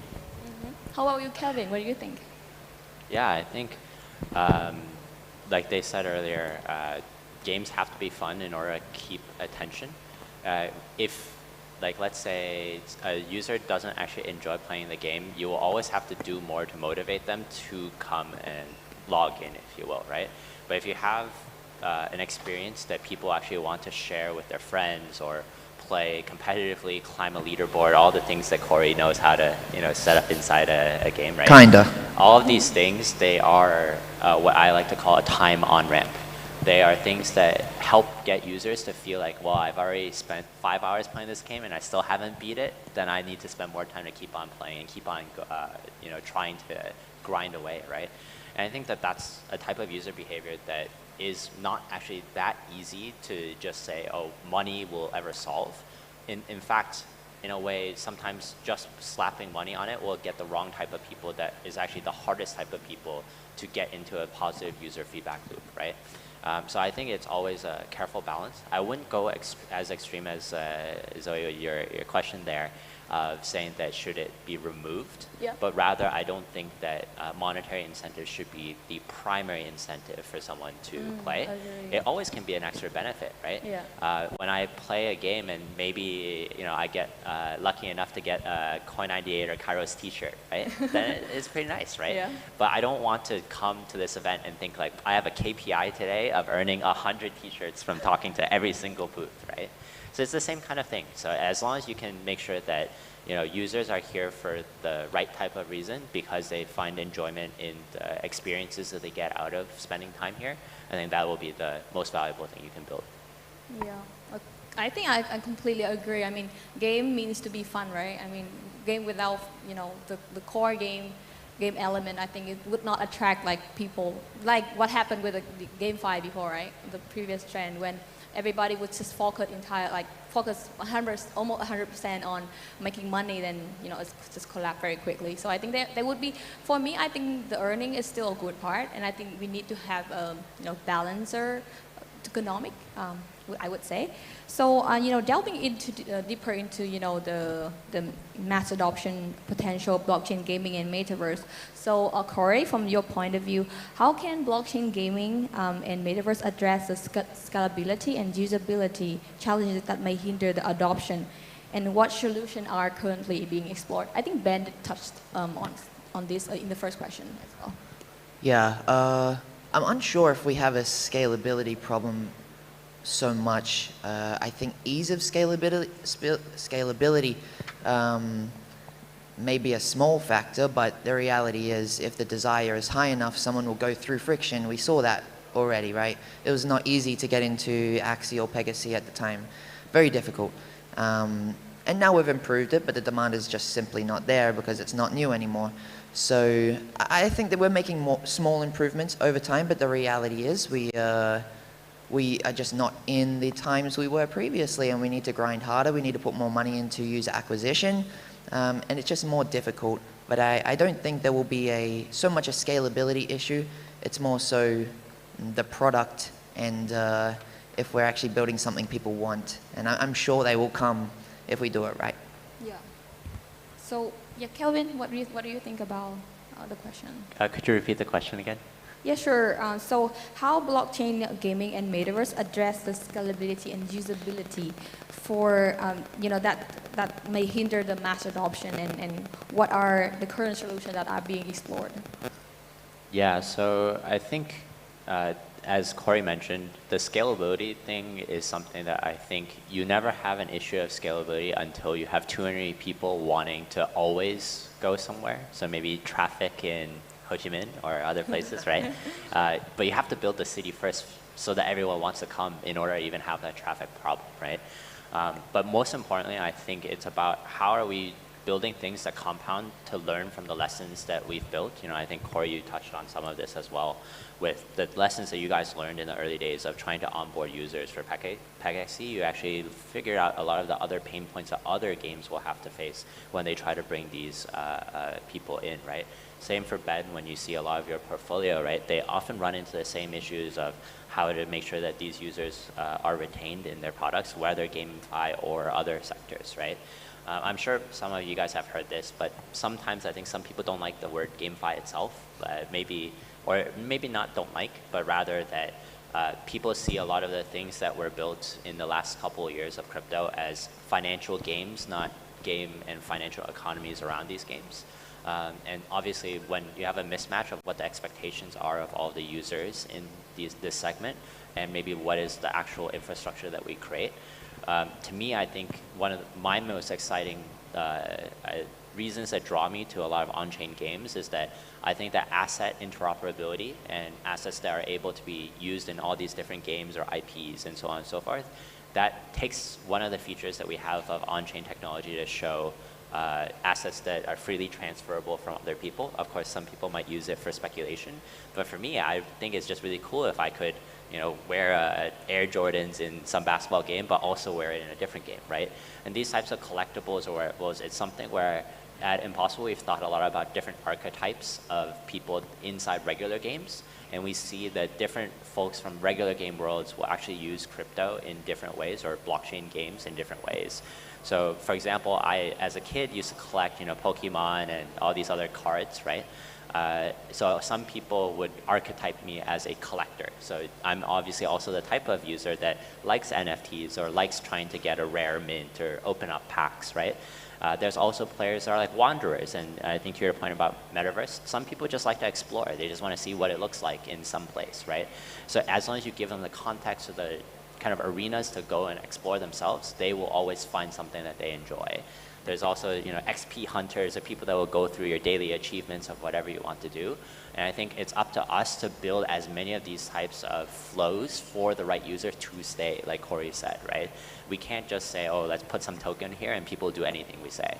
But rather, understand your user, understand the journeys that they want to actually go through, and then say, yes, I know that this type of user is going to use this type of kind of onboarding experience to get deeper in my game.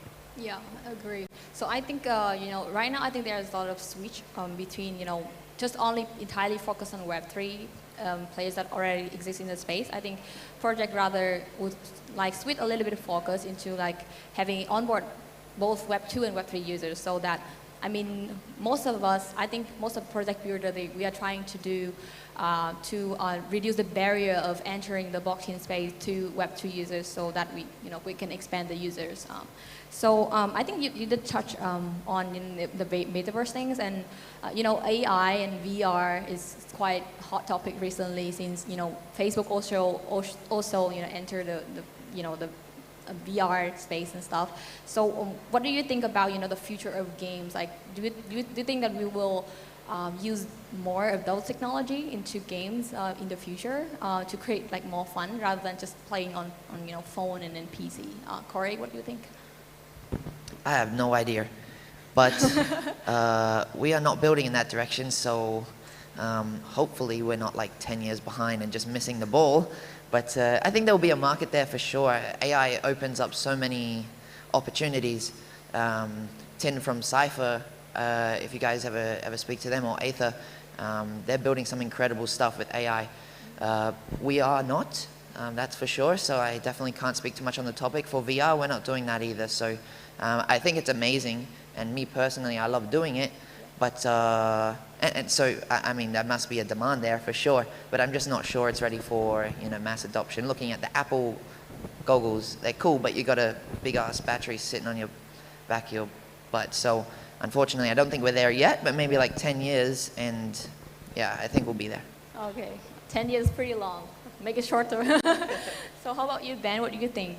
Since you're a VC, I think you've been working with lots of gaming projects as well. Do you think any gaming are exploring, I haven't yet seen a lot of like games that try to incorporate like VR yet, because I think there's some friction in the sense that you kind of need some hardware to kind of experience like VR, right? You need like goggles, like Google Glass, Apple glasses, right? So there is inherently some friction. But I mean, like, someone else asked me this question about how AI can be incorporated into games, right, recently. There could be things like, randomly generated like characters that, kind of fit like, or like game progressions that fit the decisions that you make as part of the gameplay. Like in Skyrim, there's an assistant that follows you, that acts as your companion. You could like have like the character dialogue run through like GPT-4, for example, and you're able to ask questions to your companion and they answer it in the correct way, right? So those are some interesting innovations, right? But I think at this point, we are still a bit early into this space, right? So we will continue to look out for how gaming and Web3 and AI. I think it's something that people talk about, but AI and gaming, Web3 gaming and AI is not yet so discussed about, not that talked about yet. Yeah. So yeah, I think, but I think there are some gaming studios, Corey mentioned some names. I think they are exploring AI as well, like AI creating some in-game character kind of. So it's faster than you drawing the character in-game characters. Takes so much time. So I think that would be one use case. Yeah. So I think we just have 1 minute left, and I already have prepared a belt here. I'm ready. Yeah. I also prepare some questions for you guys. So I will just read the questions, and it's gonna be like very basic questions. And as I hit the bell, you have to answer the question very quickly, okay? So we start with Ben. Okay. Okay, name one crypto that you're holding. CRO. Knew it. Okay. Okay, so next one is for Calvin. I know that you have been visiting Vietnam for quite a few times, right? So what's your favorite Vietnamese food? Pho. Oh, that's okay. That's Did easy. you just swear? But bún chả is quite good. Okay, Corey, I think this question would be a bit hard for you. Great. So you're from Australia, right? Sure. And you have been spending a lot of time here in Vietnam and Australia. So Australia or Vietnam, which one better? Wow. Vietnam. Vietnam. Yeah, Vietnam. Woo. Okay, so I think that time is up for our panel. So thank you everyone for joining our panel this afternoon, and hope you enjoy our discussion. Thank you. Thank you guys. Thank you. Thank you, everyone. Thank you so much for our moderator and our speakers. So now please take a group photo together.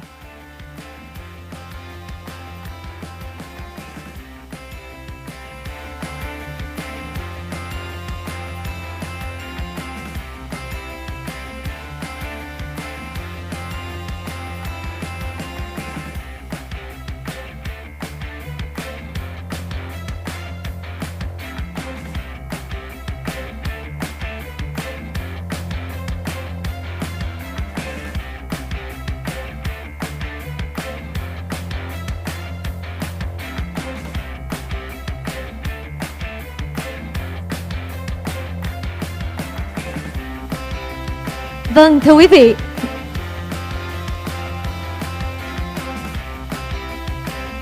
Vâng, thưa quý vị, trước khi chúng ta bắt đầu quay trở lại với những buổi thảo luận sắp tới, thì Thủy Tiên xin được mời quý anh chị chúng ta cùng nghỉ giải lao trong vòng vài phút trước khi chúng ta quay trở lại. Now let's take a 5 minutes break before we come back to our panel discussions.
In the vast expanse of the universe, technology is advancing at lightning speed.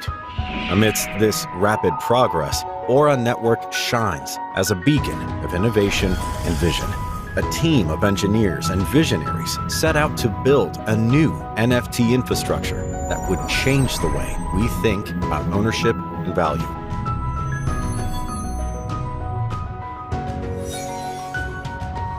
Imagine a world where NFTs could represent more than just digital art or collectibles.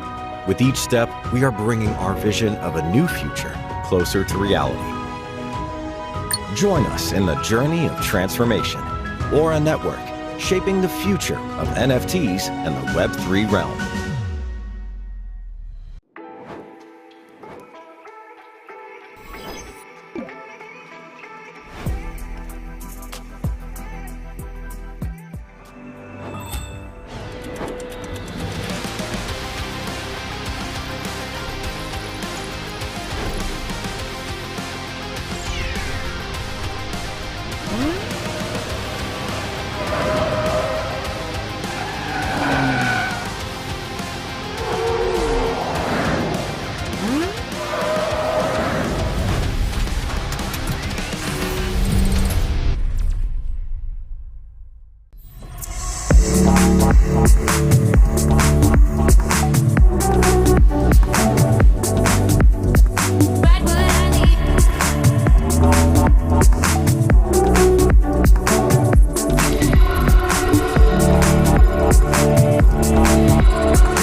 như các khoản vay hoặc các bảo hiểm dựa trên NFT.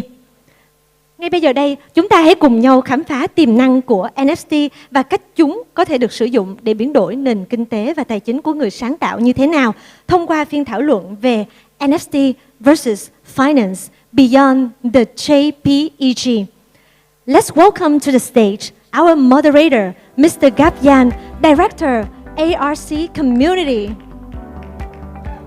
And our speakers, Mr. Yotan-jan, Head of NFT Research, THİO Digital. Mr. Yang Cheng, Founder of Aura Network. Mr. Oliver, Head of Global Expansion, BitCrunch. Xin trân trọng kính mời các diễn giả và chủ tọa chúng ta cùng chia sẻ những thông tin thật hấp dẫn và bổ ích cho quý vị đang có mặt trong buổi chiều ngày hôm nay. Xin cảm ơn. Hello. Hi everyone. Good afternoon. Good morning. Good evening to everyone. I think it's quite good. Like, given that all the shit that's happened in the NFT space, there's still people who want to listen to this topic and everything like that, so it's positive for us. Anyway, Gabriel from Singapore. I'm part of ARC. I'm fortunately or unfortunately your moderator for the next 21 minutes or so. We'll be talking a little bit about the use cases of NFTs. We're talking about NFTs more than JPEG. Is there a use case either from a digital asset / financial perspective? I've got three esteemed gentlemen with me who will be sharing a little bit of their perspectives. And I think it's a bit unique because they come from very unique backgrounds and everything. But before that, just wanted to get a feel of whoever's in the audience and everything like that. Does anybody in the audience actually hold any NFTs? Or you dumped it all already? Nobody holds fucking NFTs. Really, just like 4 people in the audience. Okay, this is going to be very interesting and everything like that. You guys have a very tough job to do and everything like that. Keep your hands up. And how many people actually hold crypto? I don't care whether it's a shit coin, a meme coin, a Bitcoin, or whatever it is. And everything does that and everything like that. Yeah. If Darren didn't raise his hand, that would be very, very suspicious. Everything. Okay. So, just wanted to get a feel of where everybody's understanding of what we're going to talk about and everything. But before I go there, very, very quick, like 30-second, 45-second introduction. You know, Oliver, I'll start with you, just for the audience, for context. Sure. I work for BitsCrunch. I'm the head of business development there. We do NFT analytics and forensics. So we focus really on what's happening on chain and not so much what's happening off the chain. Yeah, hi everyone. I'm John, founder of our network, the LUện chain. Yeah, build and support NFT, and we also bullish for IP NFT and any kind of NFT as well. Yeah, nice to meet you and nice to talk with you. Yeah, hi everyone. My name is Ting. So before getting into Web3 and NFTs, I very much come from the Web2 entrepreneurship space, co-founded a healthcare data analytics company, ran it for 6 years, but really got bitten by the crypto bug, the NFT bug. Today I head up our NFT research at Delphi Digital. Delphi Digital is basically a research firm that serves professional investors, and we also run a relatively small venture fund that invests in seed and Series A companies. So really excited to be here. Thank you guys. Maybe just to stick with you a little bit. So what brings you to Vietnam? Sorry? What brings you to Vietnam? What brings me to Vietnam? Yeah. So I mean, firstly, honestly, I've been just chilling out in Singapore for quite a while. Like, I haven't really been for a conference. I think the last one was probably NFT NYC. But then, like, ever since the NFT bear market, came about, like, there wasn't a lot of reason to sort of like come out. Parties aren't as good as there were before. But a couple of my friends in Vietnam invited me here, and I heard that there is a lot of development and excitement in this area, and yeah, that really brought me here Oliver, today. what brings you here? Yeah, I mean, I was most excited to come to the Vietnamese event because I've noticed that it's a very international crowd here. And although we are in Vietnam, everyone still has the ability to speak English, which in a lot of countries that I've attended events in, it hasn't always been the case. So it's really nice to be here for that. Jiang, do you agree? Yeah, I because I'm in Vietnam. But by the way, for sure, when you come here and everything, you will see that the artists and everything in Vietnam is totally different. Yeah, the quality of NFT, the quality of the art and everything made by Vietnamese, or everything come from the artists, Vietnamese artists is really good. Yeah, I hope that when you come here and when you guys can feel that. Yeah. Do you have like a favorite Vietnamese artist you can do a shout out to? I have many actually. Yeah, oh, yeah. Really? I play with many Vietnamese manga artists. The quality of them, I think, I don't think is lower than Japanese quality at the moment. Yeah, and I think that I believe that I can bring something from them. Yeah, also to the Web3 world as well. That's nice. So I think it's when you talk about artists, I think it sets the tone very much, for this panel of sorts. I think the world specifically for NFTs is that we are in a time right now where there's kind of like 2 parallel tracks of innovation, if I can say so. So one is on the trading, speculative side of things. You see products being developed, NFT-Fi. You see things like, what's that, Blur, obviously. That focus very much on feeding that whole trading aspects, flipping aspects of it. But at the same time, you also see, innovation from a different sense, from what we like to call a use case sense, right? You've got things such as NFT ticketing, membership passes, etc., which focus less, I would say, on just pure speculation, narrative, Discord, Twitter FUD, whatever it is, right? There seems to be, and I think they do share similar roots in a way, like that everybody saw an opportunity. And I would say it's an opportunity not just from a commercial sense, but also an opportunity from an adoption sense, right? But given that we are in a bear, right? And I think the last 2 weeks, if anybody's on Twitter, anybody who's actually following the space will know that we've had a very unique 2 weeks. In fact, I think this is like the bear of the bear. If you look at prices and everything like that, it's morale's low, a lot of liquidity have left the space and everything like that.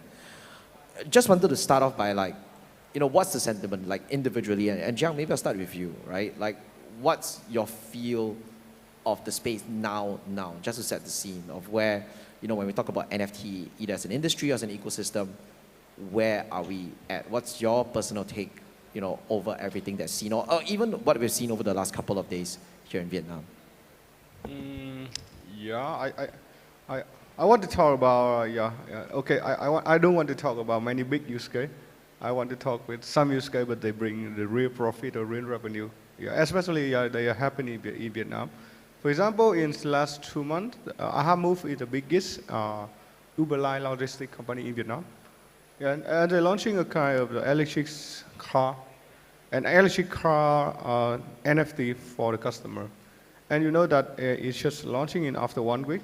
Their profit is got more 20% after launching that, because the users who, I'm so surprised, because the users who buying the electric car, electricity buy as well, they really love in NFT. Yeah, it's the first time I have an experience on that. It's the first thing. The second thing is you can see that everything on the GM Vietnam, right? The ticket also selling on NFT as well. Yeah, so the ticket NFT also good, and I'm so happy when I see that some company, they reduce more the real material for the certification, because it's safe for the world, right? So it's safe for the environment. So yeah, some of the company like FPT is really big in Vietnam, for example. They transforming almost of the real certification right now, to the NFT certification. Yeah, so it's something. Yeah, it's really happened in the real world. Yeah. Maybe from a research or analytics, anything else to add, anything else to follow up with regards to whatever Jiang said? Yeah, so I think maybe I can also like take elements like what you said, Gab and Jiang, around this, is that I think like they are, if you look at the NFT market from a trader perspective, right, you look at flows and stuff, I mean, clearly it looks like it's dead. Like prices have just been bleeding out over the past year or so. Doesn't look like there are any new buyers. And last week we probably had the worst sort of like liquidation event in NFTs ever. It's all Blur's fault, but I won't get into that. But if you take the other perspective, right, and you look at what's going on in the builder space, right, I think you cannot help but be excited about the future of NFTs. Like, I talk to startups all the time who are doing interesting, creative things in the space. You never know whether these things will really take off. A lot of these are ideas, they are concepts, they're building stuff. But if you are immersed in that space, right, you can't help but be excited. Like in the next 1, 2, 3 years, there's just going to be so many interesting things that are going to be there. I think if you think about NFTs as a technology, we are still in such early days, right? We've only barely been like 2 or 3 years into this NFT. And although, I mean, things in crypto just always feels a little bit longer. It feels like maybe 30 years right now. But if you look at the evolution of things like the internet, even social media and mobile, things take time. And today, because the utility for many of these NFTs have not been built out yet, a lot of it comes down to speculative value. We can only hazard a guess of what these NFTs are going to become, and that leads to a lot of price volatility. But I'm pretty sure, I'm confident in the next couple of years, as we build a lot more of these infrastructures, as some of these projects actually start to develop real monetizable like consumer IP, then I think that's going to lead to a new golden renaissance for NFTs, and that's why I'm here, and that's why I'm so excited about. Are NFTs overpriced? Today, a lot of people ask me that question. Oliver can cut in as well. I don't really know, but whichever. I'm just throwing this up, not to anybody. NFTs overpriced. Yeah, I'll just say something quickly, and you can go ahead. Is that a lot of people have asked me that question over the last week when prices fell like 50, 60%, and I always ask them back, like, based on what metric, right? If you say something is overvalued, overpriced, you need to have something that you judge them by, and not just by the dollar amount. So I think it's a very hard question to say. I feel like we're still in the very early days of figuring out what an NFT really is. What does it represent? Does it represent culture? Does it represent art? Does it represent community value? We don't really know. And so how do you say that it's overvalued or not? I don't have the answer. I don't want to say that all NFTs are overvalued, but I do want to say that NFTs are very prone to price manipulation. whether that be through wash trading or arbitrage, however you want to call it. That's why I think the future of NFTs is very much going to be more in a utility sense than just having these images that people want to collect for the sake of collecting them, right?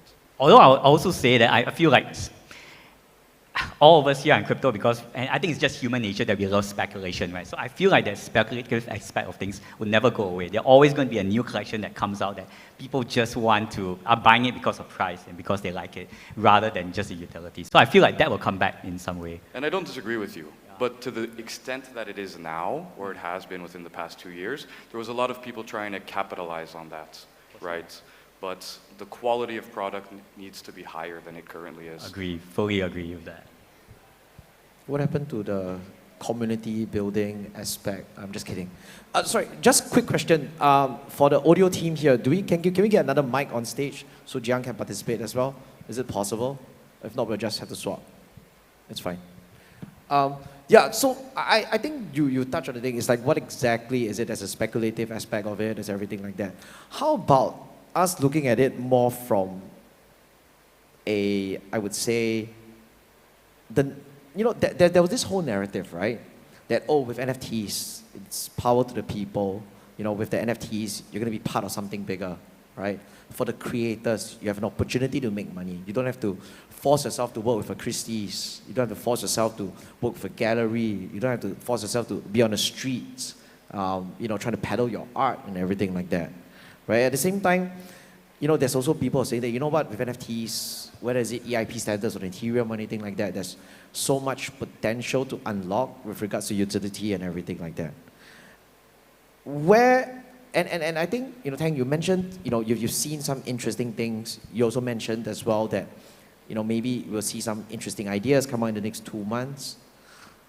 Where exactly are we at? Like what's some tangible examples any of you have seen, and maybe Jiang, even from Aura Network perspective, like where are these tangible? Who are these builders? What are these people building? And like, what's an interesting idea or interesting concept beyond a white paper that you guys have? First? Yeah.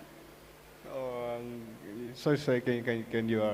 Yeah. No, basically I'm asking is like, whether is it a membership vertical, a speculative vertical, a community, culture, art vertical, whatever it is. Like, what exactly have we essentially seen, like going beyond just speculative price?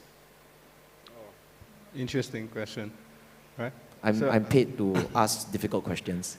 I think that's for Aura, right? So you can see that's for some newcomer or for newcomer trader, amateur trader. They come to go OpenSea, to come to Magic Eden, and maybe right now for professional trader, right? They come to Blur, they come to a professional OpenSea, yeah. But so we still have a part for the professional investor for NFT. So what is they looking for? We are building at the moment. So we are at the middle of the professional trader and also the amateur trader, yeah, the newcomer for NFT. Yeah, so there's room for the professional investor. They want to invest in NFT. They want to understand more about NFT. They want to get some recommendation from AI, for like maybe from ChatGPT for some analyze tool.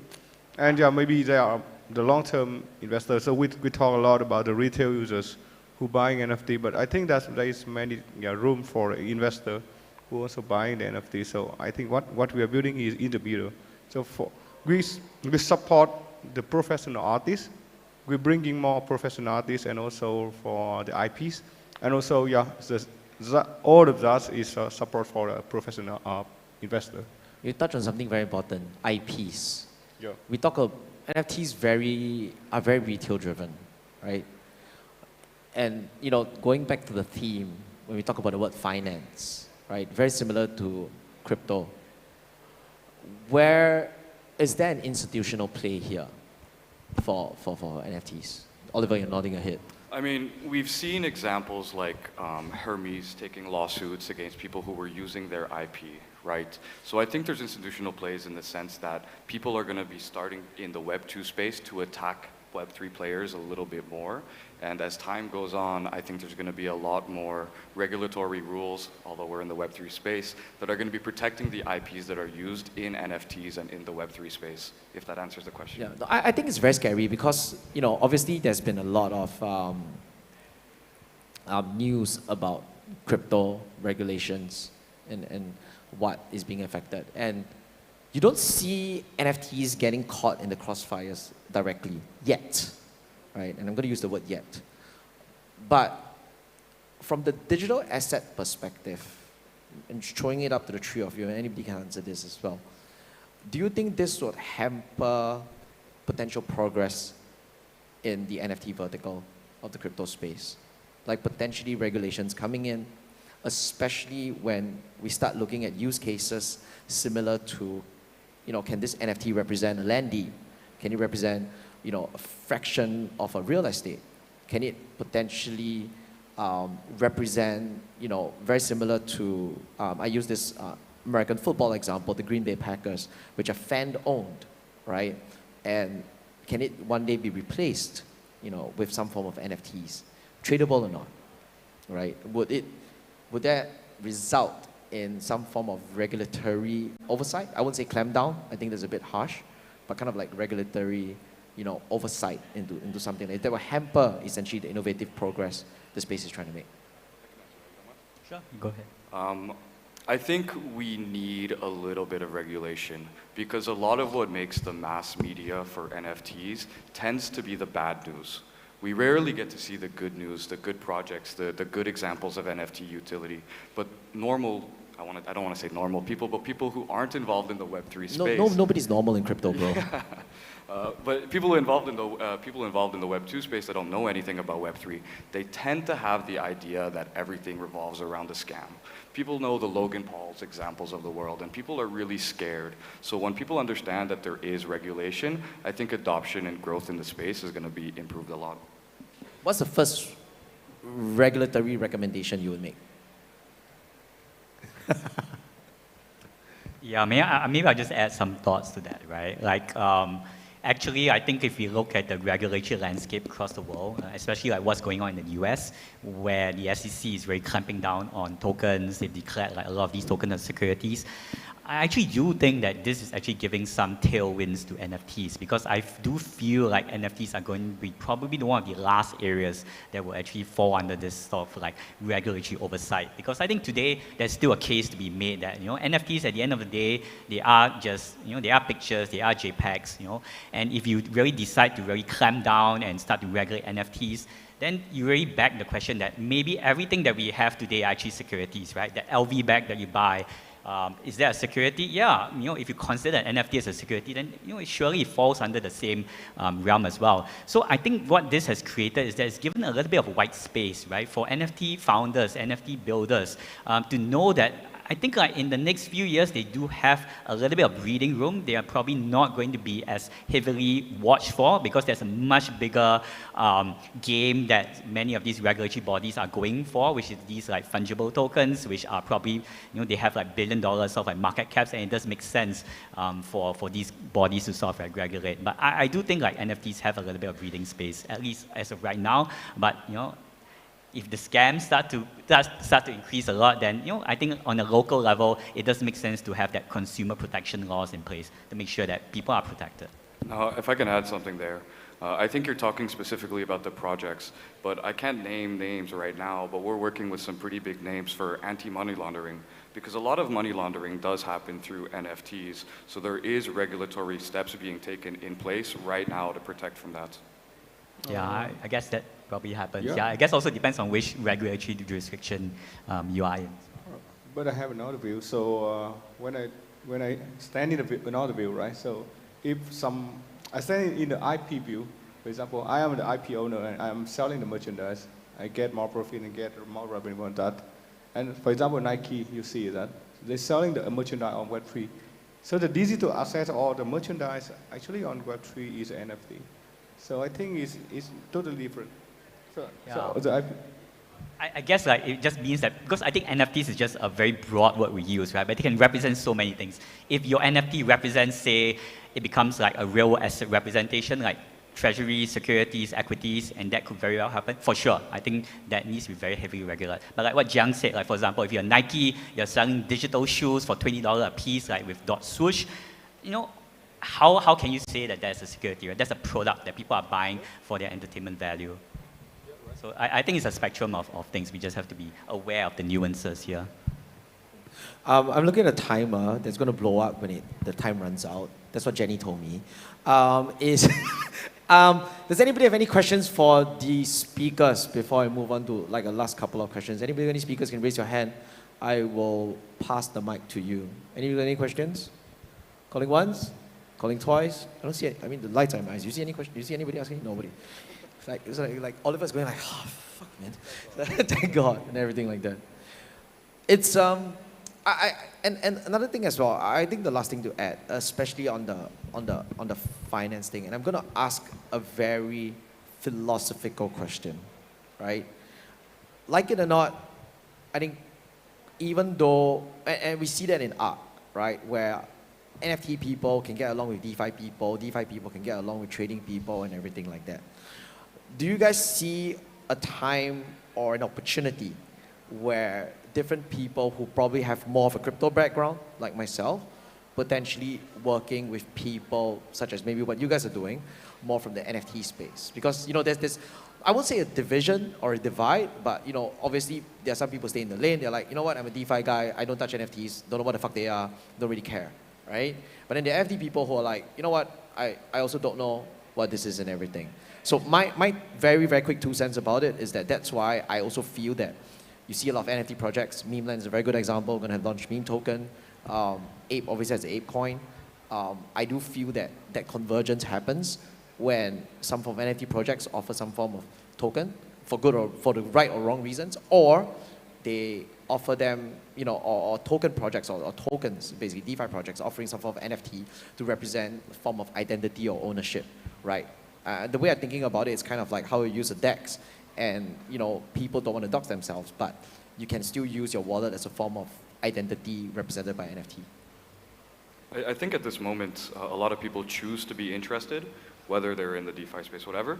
But I think eventually there will be a use case that's strong enough that you're going to have no choice. You're going to say, oh, I need NFTs for this because I want to be involved in it.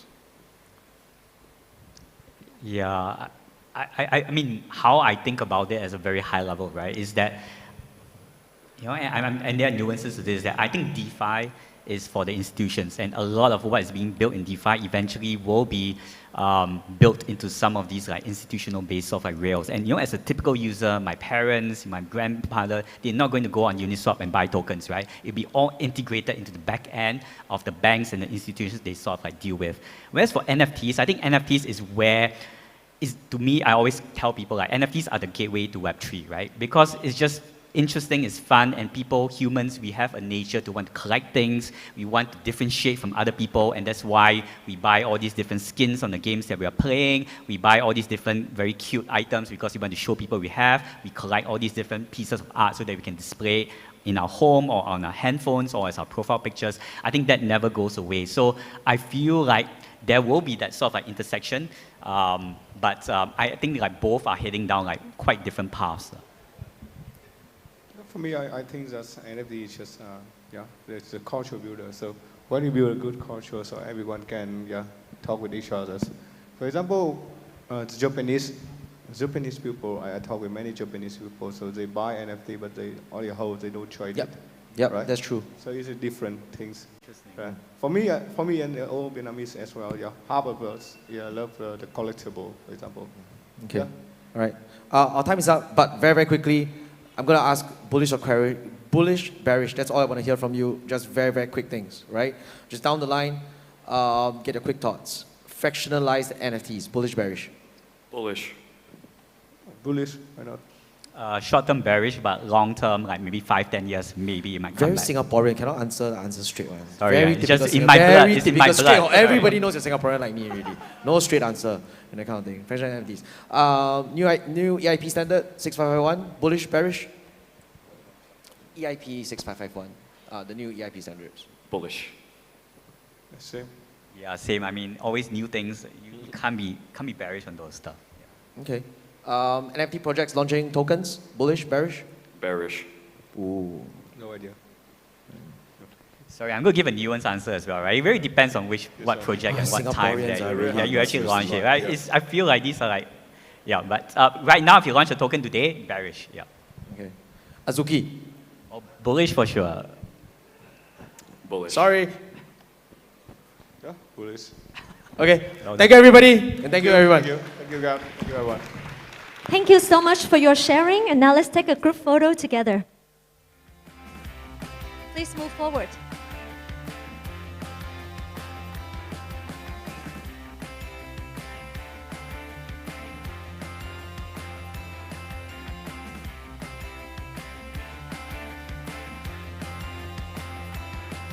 Thank you. Thank you so much.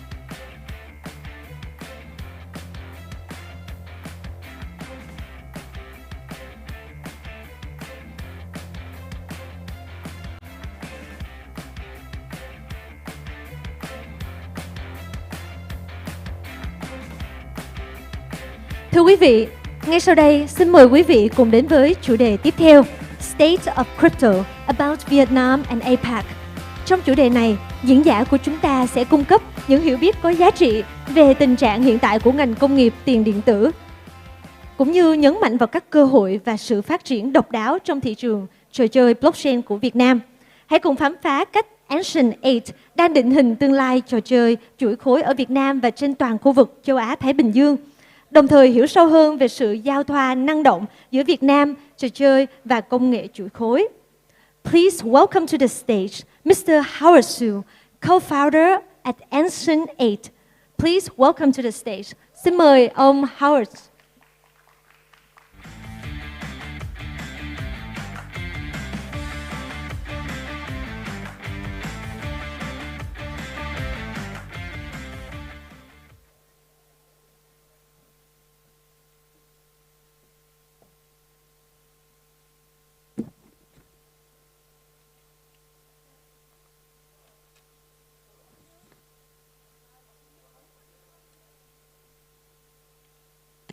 Hello. Hello. Hello.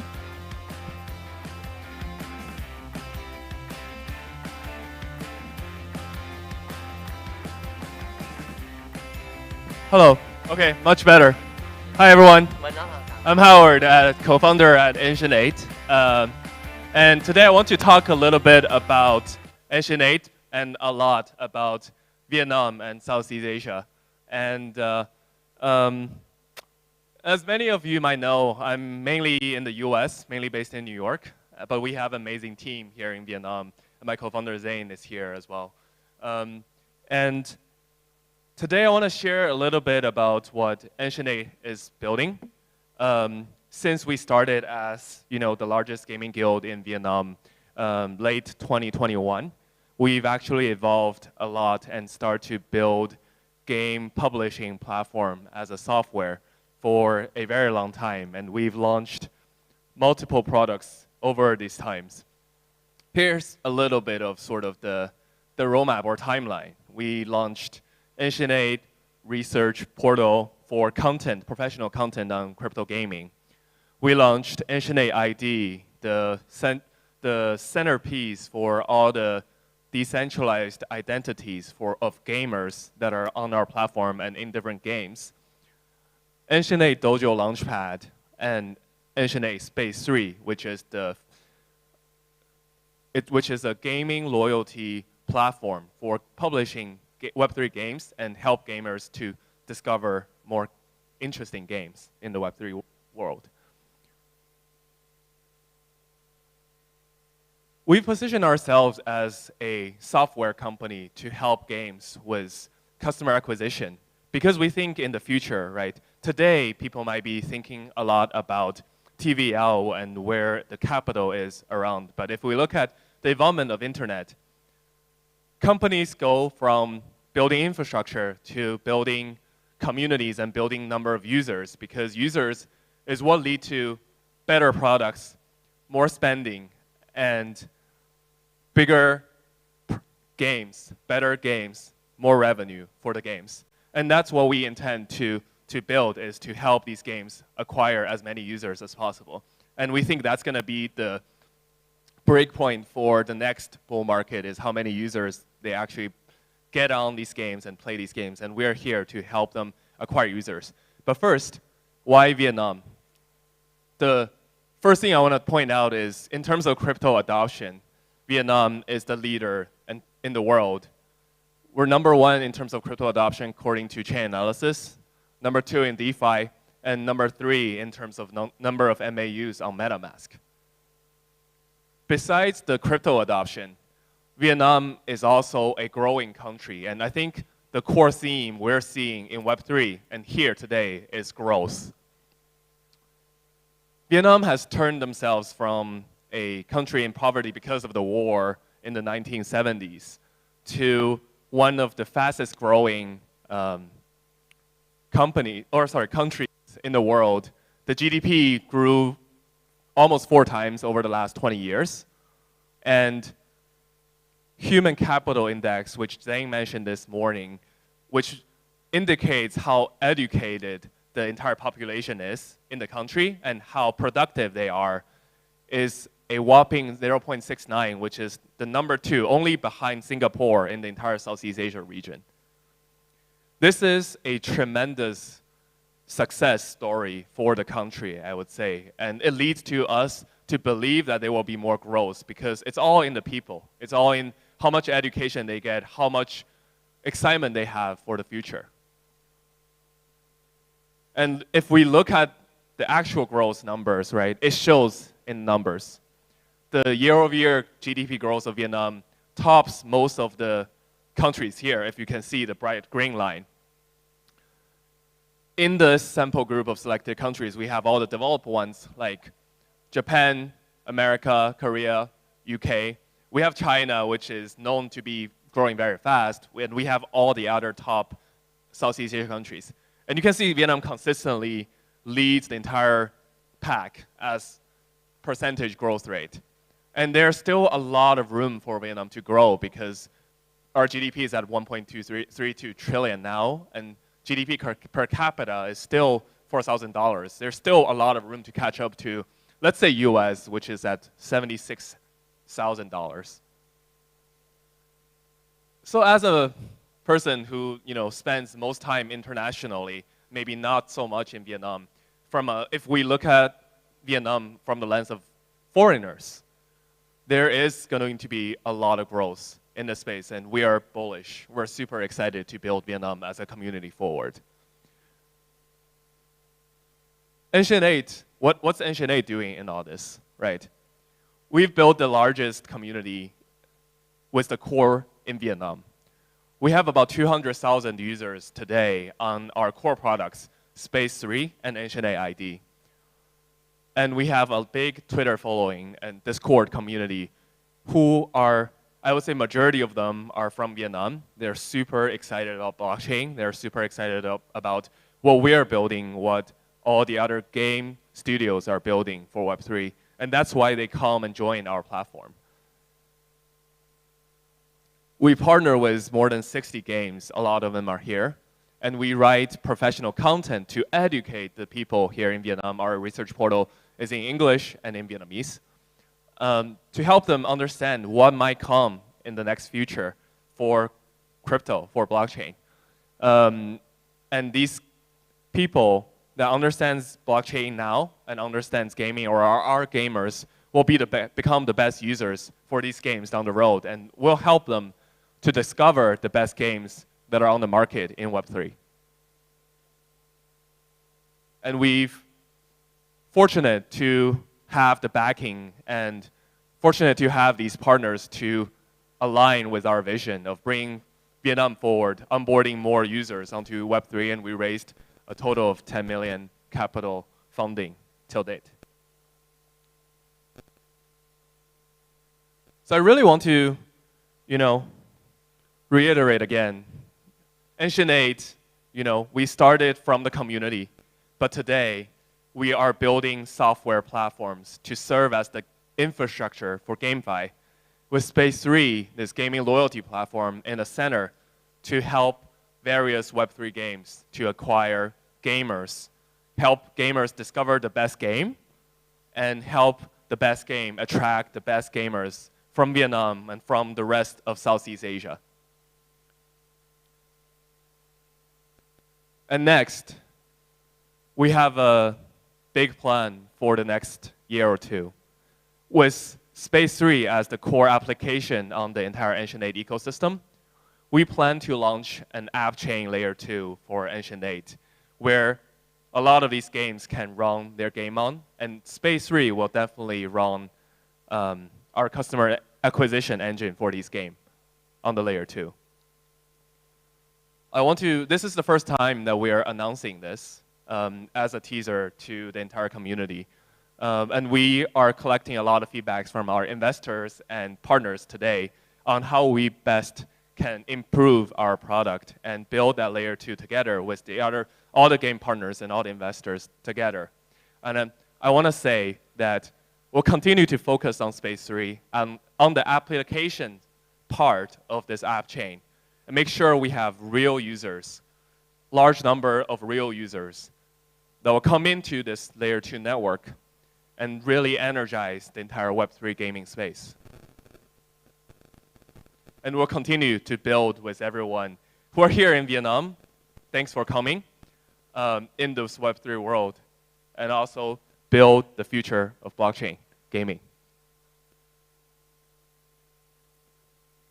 So yeah, this is what I want to share and what we plan to do in the future.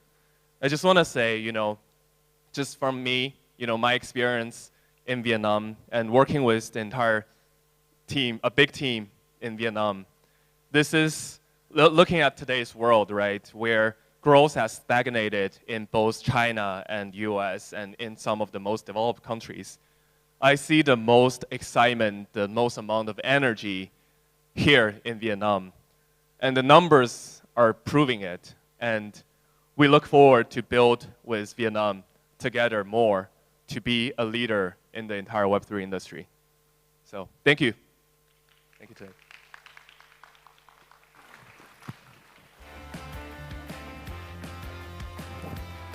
Thank you so much for your sharing.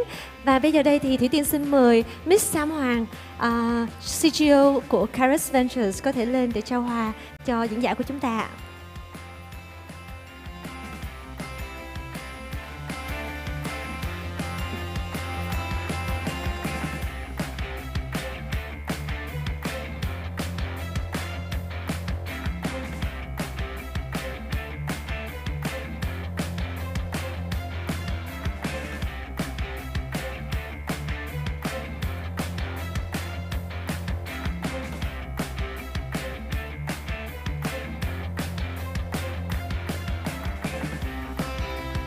Xin chân thành cảm ơn. Thank you so much.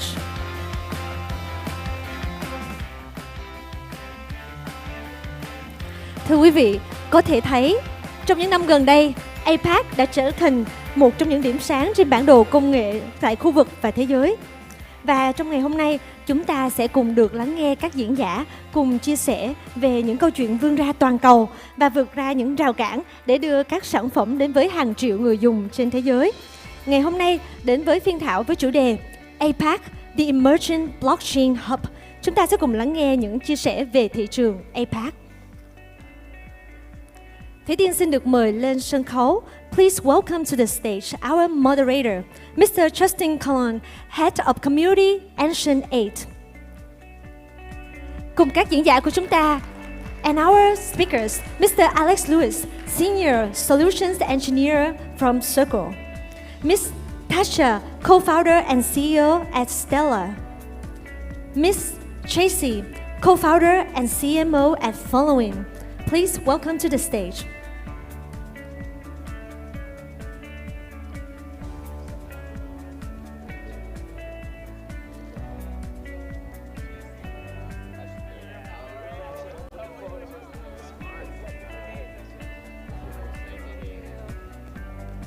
Xin một tràng vỗ tay dành cho các diễn giả của chúng ta được không ạ?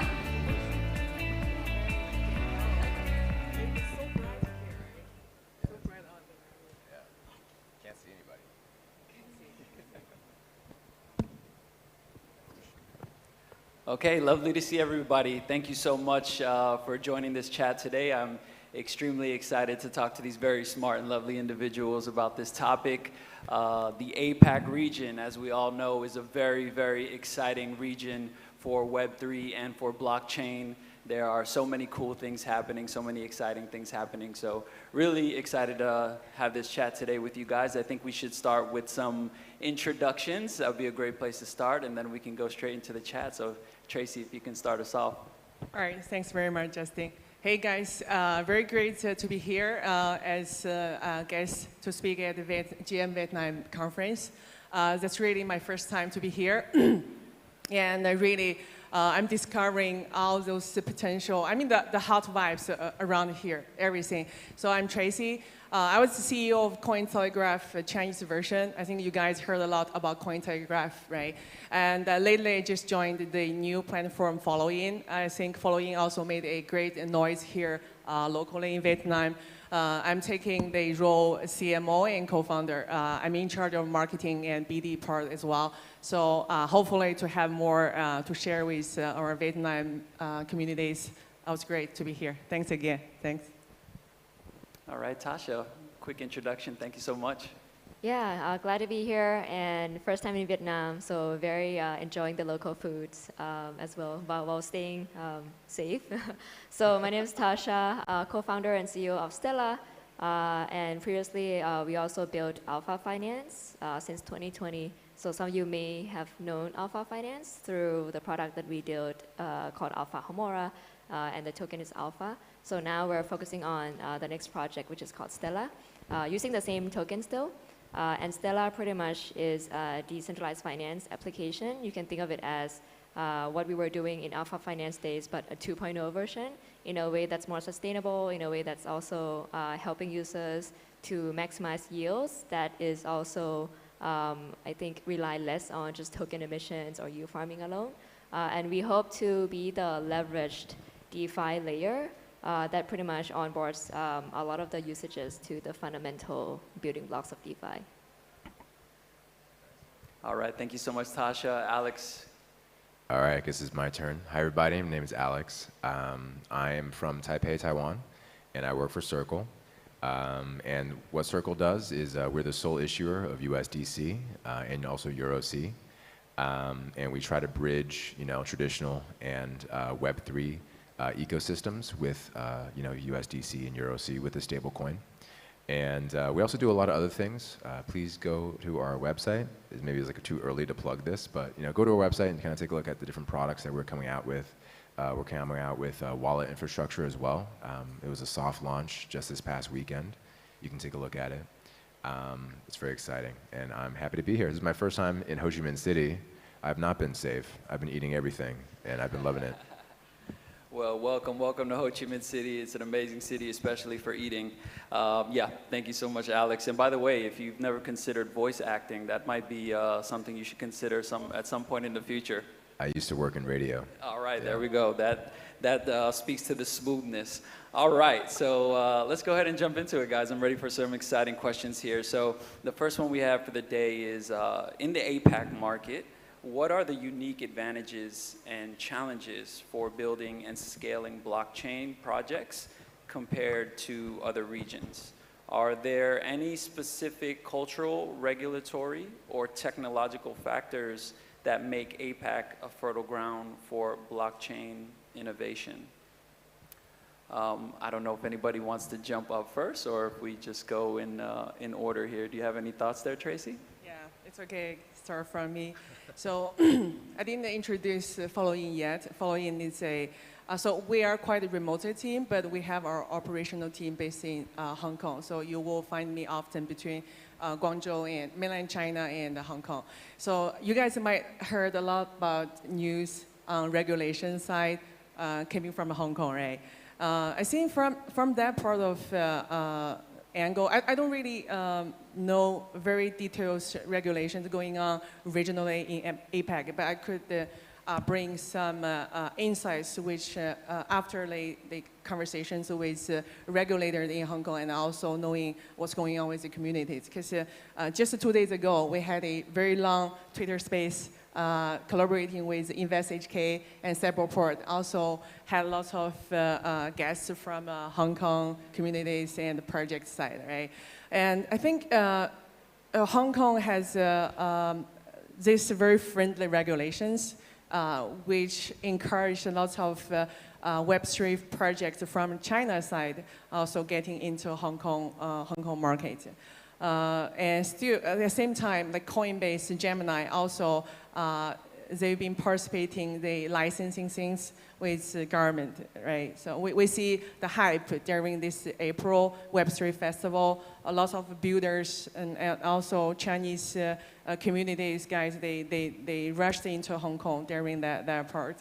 I think Hong Kong makes itself very unique in terms of regulation side, but we will see what's going on really, what kind of profit it can really bring to communities, to the, really user parts. For example, Hong Kong started the real trading, like the policy, that part of policy started from the 1st of June. And which means all your trading assets is secured by the government level, right? And you guys might know there are only 2 exchanges having their license. One is OSL, another one is Hashkey Pro, right? But that part didn't really bring lots of attractions from market side. And from 1st of June till now on, actually the market was quiet. There's something we expected was different. We thought probably will have lots of noises, right, regarding to trading volume or the prices, all sorts of things, but still it's not. But I think in the long run, Hong Kong creates this very friendly environment for everyone feel safe to go and build, and you can find lots of help from the Invest HK part, the Cyberport part. They deliver those kind of services or consultancy even for free. So guys, anyone really willing to join in the vibe with Hong Kong, you just can go direct talk with them, and they're quite open to help with all those builders from different, in Web3. I think Web3 gonna make Hong Kong very different, very unique. But in 3 angles, I believe, like, let's say alternative assets, let's say Bitcoin, Ethereum, right? So how they gonna to do those things, right? The second angle is stablecoin. We talk about USDT, USDC, right? Those all things, but still, if they were going to issue like Hong Kong dollar backed, stable coin, right? And third part is the very trendy topic. We're talking about real world asset, RWA part. If Hong Kong gonna make that part very different. So I think also these 3 parts, I think potentially with huge opportunities for you guys to explore.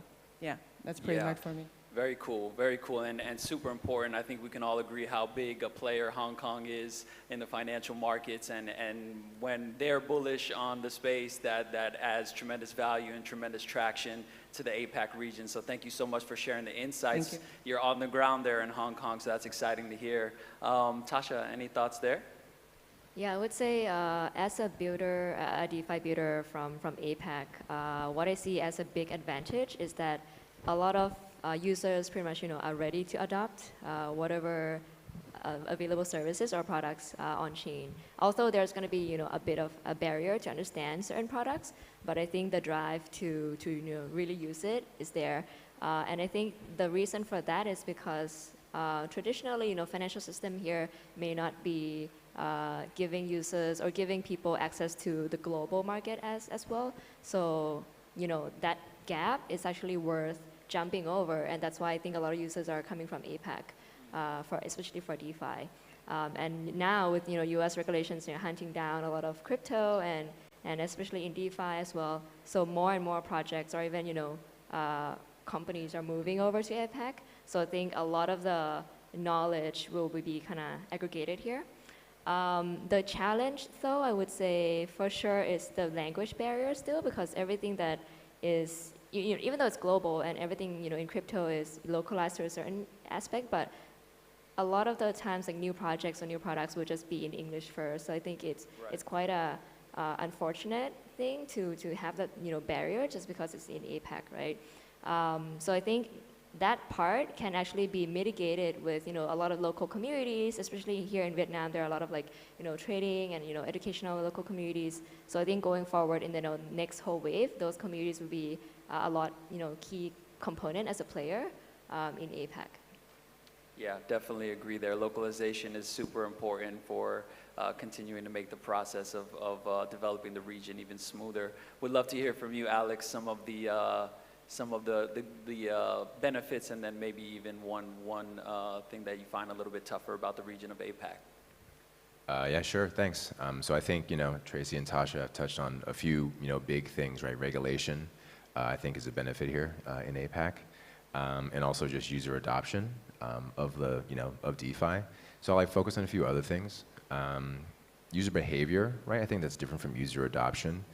So we see the demographics here in APAC skew a little bit younger, a little bit more internet friendly, right? A lot more people are comfortable with using e-wallets or things of that nature, even as their banking account, right? So that's actually a really positive trend when looking at Web3 adoption as well, right? Because the transition from an e-wallet to a digital wallet is much less than going from a bank to a digital wallet or a Web3 wallet, as an example.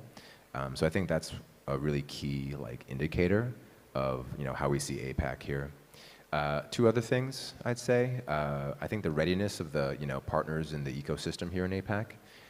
So at Circle, I think we are able to get to speak with a lot of different companies here in APAC, and they're all forward-looking, innovative. They're they've really advanced. I think the next iteration of Web 2. Has happened here in APAC, right? So they're ready to kind of continue that building and continue that innovation into Web3 with digital assets, digital currencies, Web3 wallets, et cetera, right? So there's a readiness and a willingness there in APAC. That's also very beneficial. And the third thing would be, I would say, the way that the demand for stablecoins here, right? I'm going to talk about stablecoins a little bit. Sorry, everybody. But the way the demand for stablecoins here is very high is also an indicator for us to be very kind of bullish on the APAC region.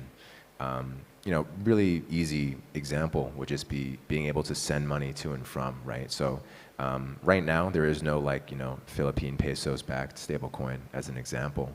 But we still need to provide people a way, Filipino workers working overseas, an easy, simple way to just send money home, right? And that's done right now with USDC. So we kind of see that as, and that's just one example. We see that as a really clear indicator of how APAC not just is ready for this innovation in blockchain and Web3, but also that there's a big need and demand for it as well in just everyday life. In terms of a challenge, I think I'll agree with Tasha. It's about education, right? Even just 0 to 1, what, dude, is a blockchain? I don't know, right? That could be a reaction that you get. My family doesn't know, right? That's just what happens. So we kind of need to start educating people, especially as these regulations come out, and we start to come out with a stablecoin bill, stablecoin regulation in Hong Kong. With Hong Kong leading the push, these sorts of things, right? I think as the government and regulation are making progress, right? I think everybody in this industry has to kind of make progress on the education front as well, so people feel comfortable with adopting what's to come. 100%, and as you shared, they're so valuable and so needed, especially in a lot of regions in Southeast Asia that are quote-unquote unbanked. High population is unbanked. It's super valuable to have that infrastructure. I remember even early on in the big GameFi boom, there was a moment there where players were actually swapping an in-game token as a regular currency at restaurants and places you could do business. And obviously that wasn't sustainable, but with a stable coin, that infrastructure definitely is and very much needed. So thank you for sharing that. I think this question here is a little bit more for the builders in the room that would love to know, So building a successful project in an emerging market with active blockchain users requires a deep understanding of users' needs and preferences. How did you tailor your product or service to meet the specific demands of the APAC users? Were there any notable user insights or feedback that significantly influenced your project's development? We can start with you again, Tracy, if that's okay. All right, cool. So thanks very much, Justin. So following actually is, yes, you can consider us as a project. From this perspective, I do have lots of insights to share with you guys. We are an AI-powered Web3 news aggregator. In this industry, there hasn't not players yet. And we are trying, right now we launched 4 versions. Chinese simplified, Chinese tradition in English, and Vietnamese. We do have a local team here. We have more than 10 colleagues working in the Vietnam team. To have a very successful project, and you need to really align with the local regulators, first of all. But in terms of news aggregator, we don't really have lots of regulation needs to apply, right? So it's like we should understand. For example, I used to work with the Chinese market, right? That's back to the old time. Cointelegraph was a Chinese, only Chinese media. So we need to understand what the regulator told us to not to do. For example, we won't able to post the news about the shilling. First of all, shilling tokens. Second of all, talking about the exchanges, or also, we only focus on the technology development and fundraising part as well. I think those 2 main aspects we could really post back to that time. But right now, as we have our operational team in Hong Kong, so that part can not really influence that much. But for us to getting localization, for example, in Hong Kong, so we do have colleagues working on that part. First of all, you need really understand clearly the community cultures, right? For example, because Web3, for my understanding, it's all about communities. If you don't have people really understand your products and accept your product and just start to use your product, you don't really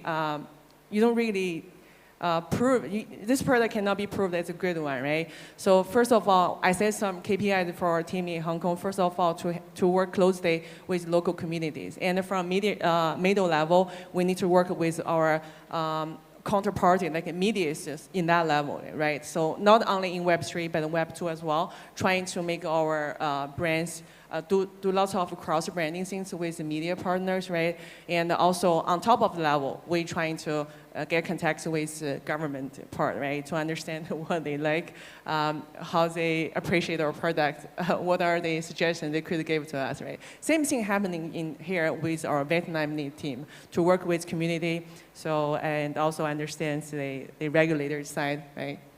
Pretty much like that. I think from culture side, really, you need to get deep down to the hands-on things. Yeah, absolutely.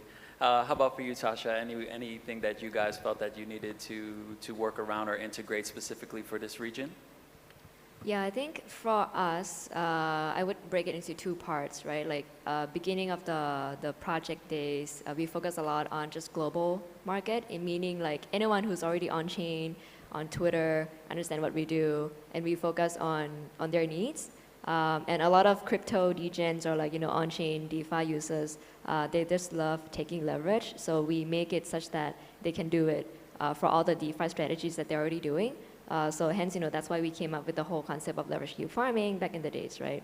But I think that's like phase 1, in which we pretty much ignore a lot of local communities because we need to onboard those who are already on-chain to use our product first, right? So now we kind of got through that phase.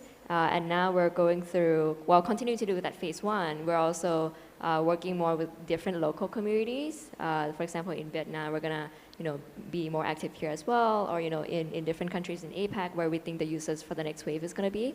And pretty much what we're planning to do is mainly just giving that awareness, because I think people, especially in APAC, they can jump through that barrier very quickly once they're more comfortable with something, right? So I think that's the approach that we're taking. So we want to make sure that they're comfortable, the users here are comfortable with our products, our name, And then it may not be a short-term gain, it's going to be like a long-term move. But then once they are comfortable with our team, with our product, then I think that's going to be more of like the go-to place. So yeah, we're doing like two approach for global and the local market. Yeah, very smart. Love the double approach. How about for you guys at Circle, Alex? Okay, I'll try to keep this brief, but I have a lot to say, so we'll see how this goes. No worries. So I think, maybe on like 3 levels, right? Maybe global and like government level. There's the developer level, and then also the user level.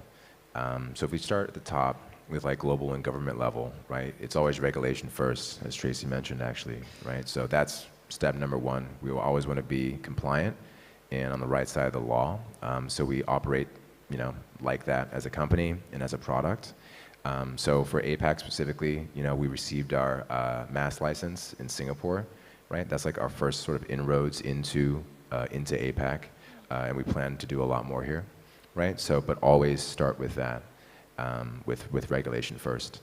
And we also do, and we believe in transparency and trust, right? So USDC would not be what it is as a product without transparency and trust down to you know exactly how it operates, you know exactly how we manage it, any single time, every step of the way.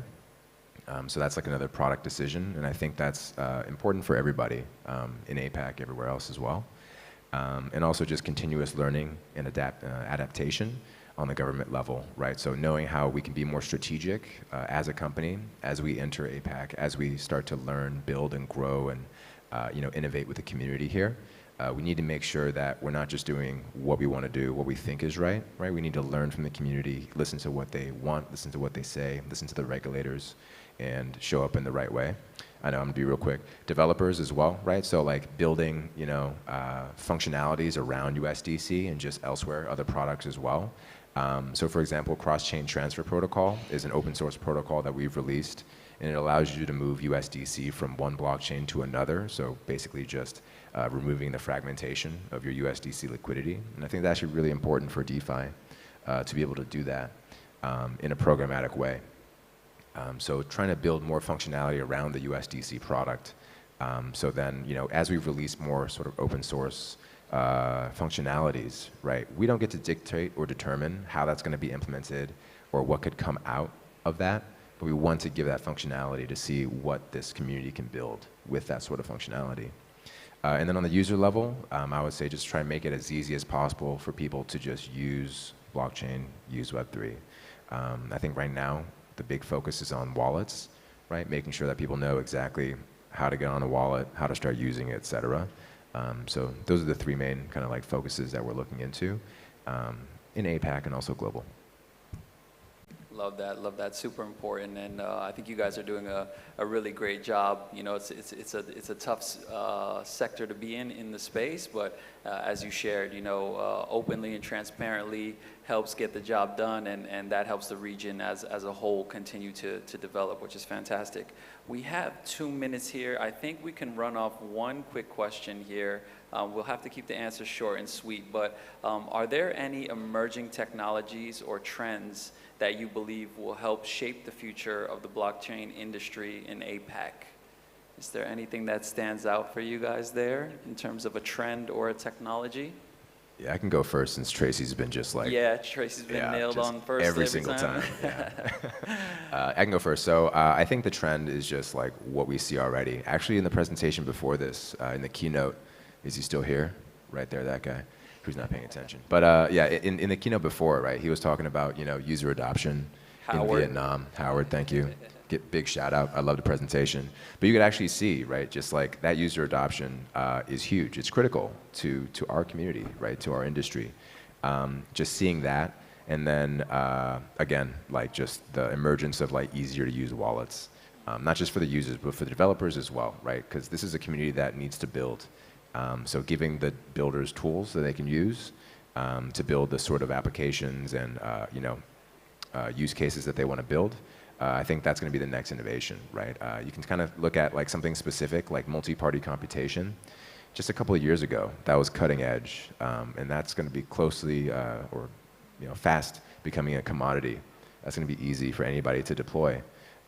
So then it makes wallets safer, and then now we're going to have better UX and so on and so forth. So that's what I see. For me, quickly, I think a lot of the new users are definitely going to come through games, as we have seen a lot of games, whether it's crypto native games or Web2 studios coming over to Web3, and then after that whole wave of gaming on chain, then there's going to be a lot of protocols or even DeFi ourselves looking to make use of the gaming assets. So I think eventually, hopefully, people will be, utilizing that in-game assets on blockchain without even knowing that it's, generating yields or what protocols they're using behind the scene. So hopefully, that's my view, where a lot of the sectors of, applications on chain become the same group without, segregating. Hey, this is, game, this is DeFi, or this is NFT. But it's just going to be more of like a Web3 applications, pretty much. Personally, I'm a big fan of DeFi, so I'm pretty much bullish on that side. It's not a matter of bull market or bear market. It's always DeFi. I think decentralized finance is going to replace, taking over a big part from traditional finance side. That's for a long way to go. But at this stage, my main focus is on real-world assets, as I just mentioned earlier. It's not really, probably it's still a long way to go to real, Web3 world, but why not to find a middle way, like a Web 2.5, let's say, right? And real world asset, probably from that perspective, could help a lot with well-regulation, very clear regulation, of course, and also the strong support from traditional finance, let's say, right? That's a potential I could say, RWA. Yeah. Absolutely. Awesome, guys. Well, thank you so much for your sharings today. We did run out of time just now, but thank you so much. Truly insightful. Please give a hand for Alex, Tasha, and Tracy. Thank you so much. Thank you so much for your insightful sharing. And please move forward to take a group photo together.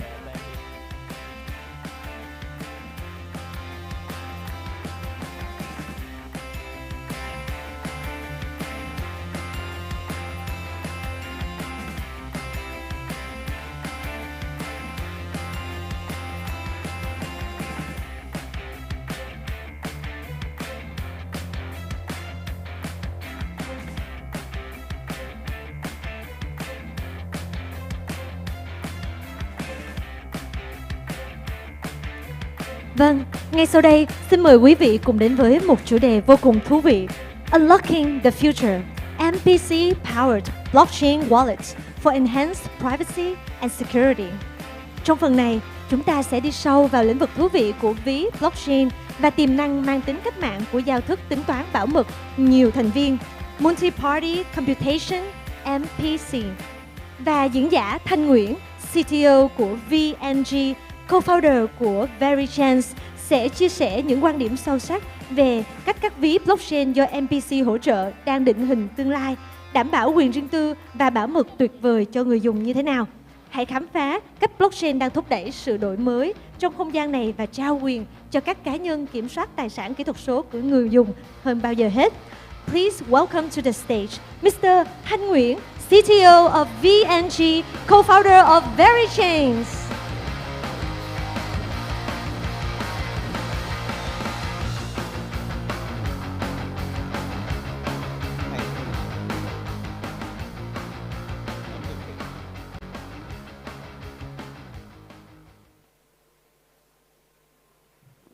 Hello. Hi, everyone. So today I will just share a quick talk on the MPC and a few of advantages as well as the security challenge as well as solution around multi-party computation, basically MPC.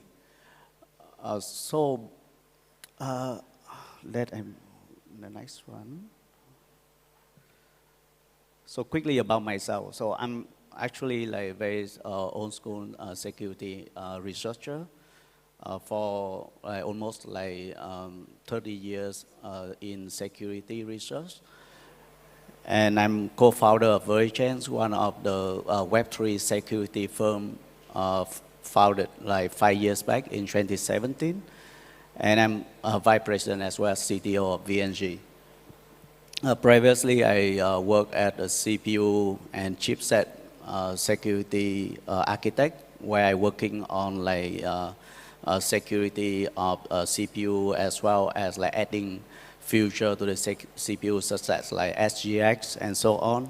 So I used to work on NHÓM Core i7, Core i5, NLM hybrid as well before I moving back to Vietnam and found a very NHÓM company as well as working for VNG.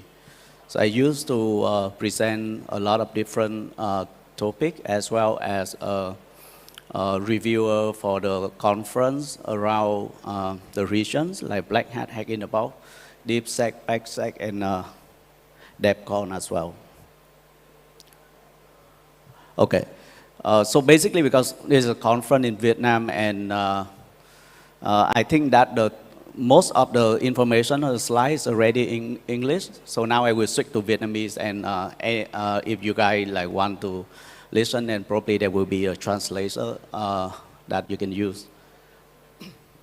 Ok, mình xin phép được trình bày ở trong tiếng Việt. Thì Jen có nói mình là trình bày tiếng Việt thì có lẽ là sẽ thú vị hơn. Rồi, thì ở đây thì mình xin chia sẻ một chút xíu về cái MPC nó là cái gì và ứng dụng của nó như thế nào trước khi mình nói đến những cái phần cao hơn. Thì ở đây MPC á, thực ra là mọi người chẳng hạn như bây giờ á, là có một bài toán là mình cần đấu giá một cái món hàng nào đó, mà trong đó thì mọi người sẽ không biết là mình đưa cái giá là bao nhiêu, nhưng mà mình sẽ muốn đảm bảo là cái người đưa giá cao nhất sẽ chiến thắng trong cuộc đấu giá đó. Hoặc là mình có một cái mình chơi bài, bây giờ làm sao mình có thể là đảm bảo cái chuyện là chơi bài mà không có người chơi bài thì làm sao có thể làm được chuyện đó. Hoặc là ví dụ như là có hai bạn, bây giờ mình muốn biết bạn nào nhiều tiền hơn bạn nào thì làm sao để mình giải quyết được bài toán đó. Thì hầu hết trong các cái trường hợp như vậy á, là nếu mình áp dụng ra bên ngoài thì mình sẽ cần một cái người thứ ba. Chẳng hạn như là để một người thứ ba, mà với điều kiện mình chẳng hạn như hai bạn muốn biết bạn nào giàu hơn bạn nào, nhưng mà mình không muốn cho bạn đó biết mình có bao nhiêu tiền. Thì khi đó cách mình làm là mình sẽ có một người trọng tài, mình sẽ nói là mình có bao nhiêu tiền, và cái người kia sẽ nói cho mình người đó có bao nhiêu tiền. Rồi từ đó người đó sẽ biết là ai là người giàu hơn, ai là người nhiều tiền hơn, mà không cần phải cho từng người bên kia biết là mình có bao nhiêu tiền. Tương tự trong trường hợp đấu giá, tức là mình sẽ phải tất cả những người tham gia đấu giá hoặc là đấu thầu đó, người ta phải gửi cái thông tin của mình cho một cái đơn vị trung gian. Đơn vị trung gian đó sẽ quyết định xem là ai là người có cái giá cao nhất để người chiến thắng. Và sau đó là cái người chiến thắng đó, chỉ có người chiến thắng đó thì mới được công bố và cho biết là cái số người ta đặt bao nhiêu. Còn tất cả những người còn lại là vẫn được giữ kín. Tương tự cho chuyện chia bài. Vậy thì là bây giờ bài toán là giả sử mình không muốn có một cái người thứ ba như vậy thì giải pháp nó như thế nào? Thì đó là cái việc mà tính toán mà dùng nhiều cái hệ thống khác nhau, tức là mình thay cái việc là cần một cái người thứ ba làm người tin cậy để đánh giá hoặc ra quyết định, thì mình sẽ dùng một cái trusted computation, tức là một cái việc mà tính toán dựa trên nhiều các cái node khác nhau, và nó cho phép cái chuyện là thay thế được một cái bên thứ ba. Thì làm sao để làm chuyện như vậy? Thì về cơ bản nó nói cho ngắn gọn đơn giản thì nó thực ra nó sẽ là một cái mô hình tính toán làm sao để cho phép là có một cái hàm tính toán trên những cái dữ liệu, mà cái dữ liệu đó thì mình lại không muốn mình disclose, tức là mình không muốn là dữ liệu đó cho các bên khác. Tuy nhiên là có một cái làm sao làm được một cái function mà có thể tính toán từ từng phần một, tính toán một thì nó ra được cái kết quả cuối cùng. Chẳng hạn như là mình nói cho được là cái người nào là người nhiều tiền hơn, hoặc là cái người mà đấu giá nào là người đó chiến thắng. Thì để thực hiện cái mô hình mà để làm như thế này thì thực ra về lịch sử thì MPC bắt đầu từ Là đã rất là lâu rồi, từ phải hơn 40 năm trước. Tuy nhiên là thực ra là các cái ứng dụng liên quan đến NPC thì được phổ biến là trong thời gian tương đối gần đây, đặc biệt là khi mà cái sự mở rộng của và sự gọi là tương đối là phát triển của cái ngành công nghệ blockchain cũng như là cryptocurrency, thì các cái ứng dụng NPC là được rất là phổ biến, đặc biệt là trong các cái ví. Ở đây thì tương tự mình sẽ chia sẻ về một cái là rất là cơ bản về là sự khác biệt nhau giữa các cái dạng ví khác nhau như thế nào. Thì ở bên ngoài cùng này thì sẽ là cái ví truyền thống. Mọi người dùng ví truyền thống mình cũng sẽ biết là mình sẽ có một cái private key, và private key đó dùng để giữ các cái tiền của mình. Cái vấn đề của chuyện làm như thế này là gì? Vấn đề nằm ở cái việc mà một cái ví mà mình có giữ một cái private key thì thực ra cái vấn đề lớn nhất của nó là người dùng là phải chịu trách nhiệm về độ an toàn của cái khóa đó. Có nghĩa là nếu mà mình mất cái khóa đó thì coi như là mình mất hết, và không có cơ chế nào để có thể khôi phục lại được. Tức là các cái vấn đề liên quan đến chuyện là khôi phục lại cái ví của mình bị mất khóa là như thế nào là rất là khó thể thực hiện được. Cái vấn đề về chuyện là trải nghiệm của người dùng, cái việc mà adoption đó, tức là cái chấp thuận của người dùng adoption cho cái việc mà cryptocurrency hay là Web3 thực ra là ví là một cái yếu tố khiến cho cái việc adoption nó sẽ có rất là nhiều cái thử thách. Bởi vì đơn giản là việc mình bảo vệ cái khóa đó rất là khó. Cái khóa đó của mình tùy vào cách mình sẽ sử dụng nó như thế nào. Nếu mà mình dùng một cái ví ở trên điện thoại, hay là mình dùng MetaMask ở trên máy tính, hay là mình dùng một cái hardware token, thì tất cả những trường hợp đó là đều có một cái nguy cơ là mình có thể bị mất ví cả. Ví dụ như mình trên điện thoại của mình có thể cài rất là nhiều các ứng dụng khác nhau. Điện thoại của mình có thể có những vấn đề khác nhau. Chẳng hạn như mình nói là những điện thoại như Android hay là một số, kể cả iOS, có những thời điểm thật ra chỉ cần nhắn một cái tin nhắn MMS là cái người nhắn tin nhắn đó có thể kiểm soát toàn bộ cái điện thoại. Và khi họ kiểm soát toàn bộ điện thoại của mình thì đương nhiên là cái ví điện tử của mình cũng sẽ mất thôi. Thì có nghĩa và nếu mà cái ví đó giữ rất nhiều tiền của mình, đồng nghĩa việc mình bị mất tiền. Trên máy tính của mình cũng tương tự, malware, phishing, tất cả mọi thứ đều có thể xảy ra trên máy tính, trên điện thoại của mình. Và kể cả nếu mà mình dùng hardware token, chẳng hạn như là Nano Ledger hay là gì đó, thì mình cũng không có gì đảm bảo là cái mình mua là nó an toàn. Chẳng hạn mình mua ngoài tiệm thì mình đâu có chắc là nó đến trực tiếp từ nhà cung cấp đâu. Tại vì chẳng hạn như kể cả Nano Ledger hay một số cái là đã từng xảy ra cái chuyện là khi mình mua về sau đó mình bị mất tiền, lý do là người ta mua về mà người ta thay đổi cái hàm cái seed để người ta có thể đoán được là cái ví cái key mà sẽ sinh ra là như thế nào, và khi mà mình mua về mình dùng nó, mình lưu trữ tài sản, và họ có thể tính ra được cái private key để họ lấy tiền của mình, do mình mua cái hardware token đó từ những cái nguồn không có nguồn gốc. Rồi, multi-sig wallet thì thực ra là nếu mà tất cả mọi người ở đây làm business hay là có giữ một số tiền tương đối lớn thì có khả năng rất là cao đã dùng là cái ví mà nhiều chữ ký. Tại vì cái ví mà đa chữ ký thì nó có một cái giá trị là gì? Là khi đó là mình sẽ cần nhiều hơn một cái chữ ký để mình có thể thực hiện giao dịch. Và bởi vì như vậy nó sẽ an toàn hơn, tức là mình có thể cho phép là một cái business có 2-3 vai trò khác nhau, chẳng hạn là một anh là giữ tiền, một anh là đóng vai trò thủ quỹ, đóng vai trò kế toán, đóng vai trò phê duyệt giao dịch, và có những cái logic phức tạp hơn trong chuyện đó. Chẳng hạn mình có thể giới hạn số lượng giao dịch, có thể làm whitelist những cái địa chỉ mà mình sẽ gửi tiền tới. Nó gần tương tự như chuyện là mình có thể làm các cái việc mà kiểm soát rủi ro giống như là các tài khoản ở ngân hàng. Rồi. Nhưng mà ở cái hình đó mọi người sẽ thấy đối với trường hợp mà classic wallet thì mình chỉ cần một private key, và khi mình thực hiện giao dịch thì cái private key đó mình sẽ dùng để ký cái giao dịch đó, và giao dịch đó, cái chữ ký đó sẽ được, và giao dịch đó cùng chữ ký sẽ được đưa lên trên on-chain để thực hiện cái giao dịch đó. Đối với trường hợp multi-sig thì thông thường là cái logic của cái việc multi-sig đó thì phải được thực hiện chẳng hạn như là trên một cái smart contract. Mình sẽ có những cái multi-sig smart contract mà mình sẽ có những cái logic khác nhau. Mình cần 2-3 chữ ký, mình có những cái rule khác nhau cho chuyện là chuyển tiền như thế nào đó. thì nó phải nằm ở trên các cái phần đó. Và khi mà mình thực hiện giao dịch mình sẽ cần nhiều hơn một chữ ký, tức là sẽ có những cái người mà cầm các chữ ký khác nhau để ký lên giao dịch đó. Khi đủ số lượng như quy định thì lúc đó thì cái giao dịch đó mới được thực hiện. Trường hợp của MPC giống như hồi nãy mình có nói á, đối với trường hợp MPC thật ra nó cũng chỉ là một cái private key thôi. Nó tương tự như trường hợp bên Classic Wallet, tức là thực ra là nó chỉ là một private key, nhưng mà cái cách tiếp cận là cái private key đó thật ra là không ai giữ được cái private key đó cả.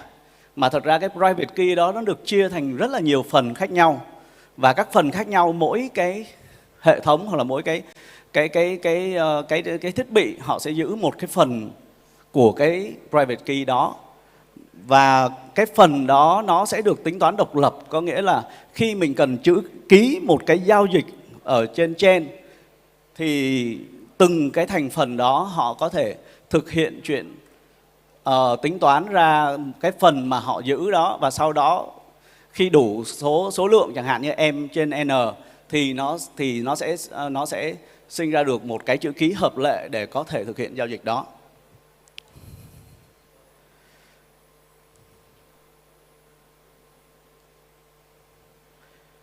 Rồi, thì thực ra là cái MPC Wallet đó là một trong những cái ứng dụng sử dụng của công nghệ MPC được sử dụng gần như là phổ biến nhất.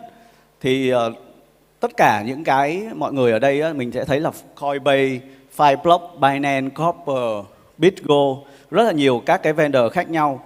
Có những cái đó, có những vendor là wallet cho consumer, có những vendor là wallet cho custody access cho các cái business hay là các cái tổ chức tài chính. Thì đây là một cái xu hướng rất là phổ biến, và hầu như là bây giờ là rất là nhiều dự án sẽ chuyển sang đi theo các xu hướng mà dùng MPC. Bên cạnh đó thì có một số vendor ở đây á, thì họ cũng sẽ kết hợp với một vài cái giải pháp về phần cứng hoặc phần mềm, chẳng hạn như là sử dụng là SGX, HSM hay là Trusted TE hay là một số cái giải pháp khác nhau để bảo vệ các cái thành phần mà trọng yếu của cái MPC node. Và khi mình dùng MPC thì mình sẽ không bị cái gọi là một cái single point failure, và nó cho phép mình á, là đảm bảo cái tính an toàn hoặc là cái tính mà có thể recover được nó tốt hơn rất là nhiều so với cái việc là chỉ dựa vào một cái private key. Okay. Thì các cái giải pháp liên quan đến MPC Wallet hay là các cái custody access solution bây giờ á, thì đa số á, họ ngoài bên, bởi vì là cái phần tính toán liên quan đến chữ ký đó của MPC đó nó nằm ở off-chain, họ có thể đưa vào rất là nhiều các cái logic hoặc là cái phần kiểm soát khác nhau.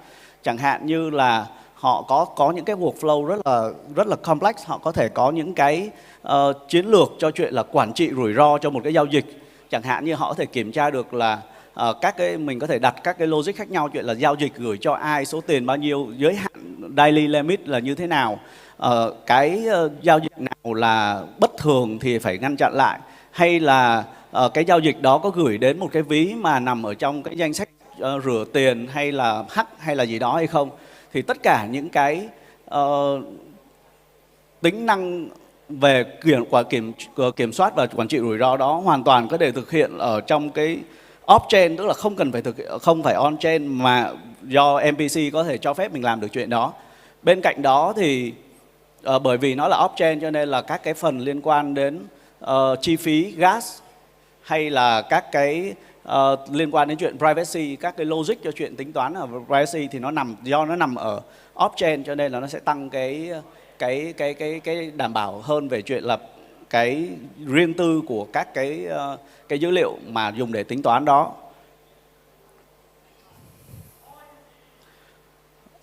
Ok.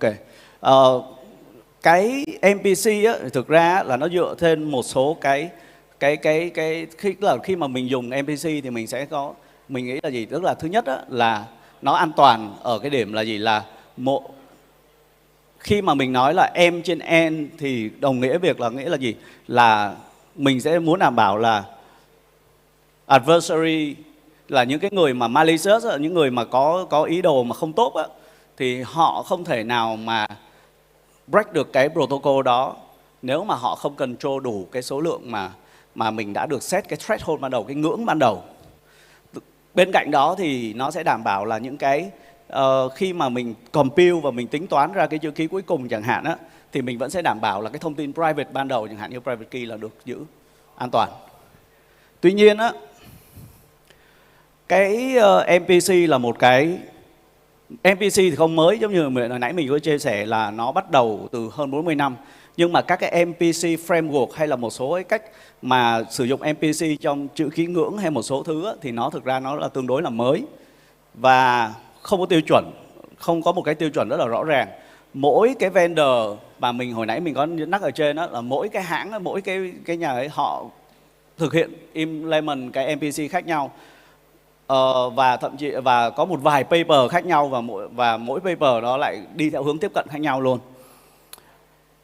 Và bởi vì á, là thực ra á, là những cái giải thuật, những cái protocol như kiểu MPC hay cả là thật ra tất cả những cái mình nói ở đây á, thì nó sẽ áp dụng gần tương tự như là Zero Knowledge Proof.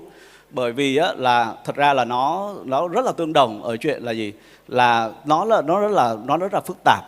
Nó cũng không dễ để có thể thực hiện cho nó đúng. Và bởi vì như vậy á, là thông thường á, chỉ là một cái lỗi rất nhỏ có thể khiến cho á, là toàn bộ cái giao thức đó không còn an toàn nữa. Thì ở đây á, là một cái research mà thuộc đội bên mình là Vergen có làm từ khoảng cuối năm từ khoảng quý 4 năm ngoái cho đến bây giờ, là liên quan đến chuyện là tìm hiểu và survey rất là nhiều các cái hiện thực về MPC khác nhau của các cái ví và các cái giải pháp khác nhau trên thị trường. Thì cái paper này thì dự kiến là bọn mình sẽ public chi tiết vào tháng 8 ở một cái hội thảo ở Mỹ. Thì cái paper này chẳng hạn á, thì là một cái ví dụ cho thấy á, là hầu hết những cái implementation của MPC ở trên thị trường đều là không ít thì nhiều là có vấn đề. Ở đây thì tại vì mình chưa có công bố chi tiết được thì chắc là một thời gian tới thì mình sẽ công bố, nhưng mà mình sẽ thấy được là rất nhiều các cái vendor rất là lớn ở trên thị trường là họ đều bị tấn công ở một trong những cái dạng tấn công khác nhau mà bọn mình làm được. Thì cái dạng tấn công này nó làm được chuyện gì? Cái dạng tấn công này làm được một cái chuyện đó, giống như hồi nãy mình nói á, khi mà mình tách cái key ra thành nhiều phần khác nhau thì mình giả sử á, là nếu mà có một cái node á, một cái thiết bị, một cái node á, mà họ không trung thực thì họ cũng không thể nào mà lấy lại được cái private key của mình. Tức là về cơ bản đó là MPC protocol, cái scheme của nó là nó phải hiểu cái scheme đó là phải đảm bảo cái chuyện đó là private key không thể được phục hồi. Tuy nhiên đó, là cái attack của bên Vergen thực hiện đó, thì cho phép đó, là một cái node bất kỳ malicious có thể recover lại toàn bộ full cái private key của cái ví, từ đó là có thể là lấy tiền hay là làm tất cả mọi thứ được. Thì như hồi nãy mình có chia sẻ, cái paper chi tiết thì sẽ được công bố ở hội thảo Black Hat ở Las Vegas vào tháng 8 này. Cái rút ra ở cái chuyện này là gì? Rút ra ở chuyện này á, là thực ra là một cái giao thức mới, MPC hay ZK cũng tương tự như vậy, là một cái giao thức rất là mới, rất là phức tạp.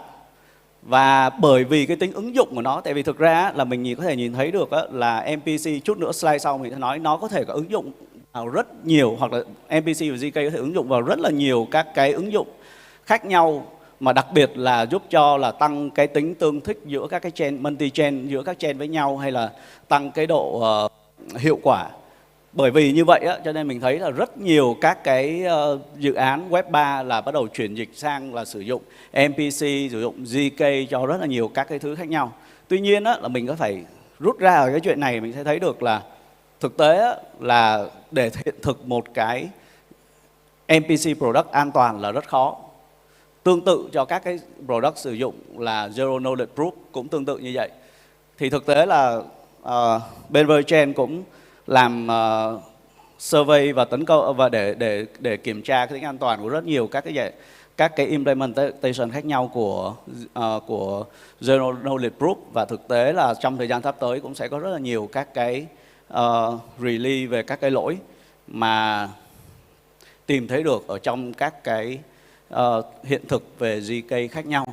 Thì ở đây sẽ cho thấy được là cái do cái độ phức tạp và nó chưa có chuẩn, cũng như nó còn tương đối mới, thì nó sẽ dẫn đến là có khả năng rất là cao nó sẽ bị lỗi. Và vấn đề nằm ở chỗ là những cái lỗi này có thể rất nhỏ nhưng mà nó dẫn đến là hậu quả vô cùng lớn.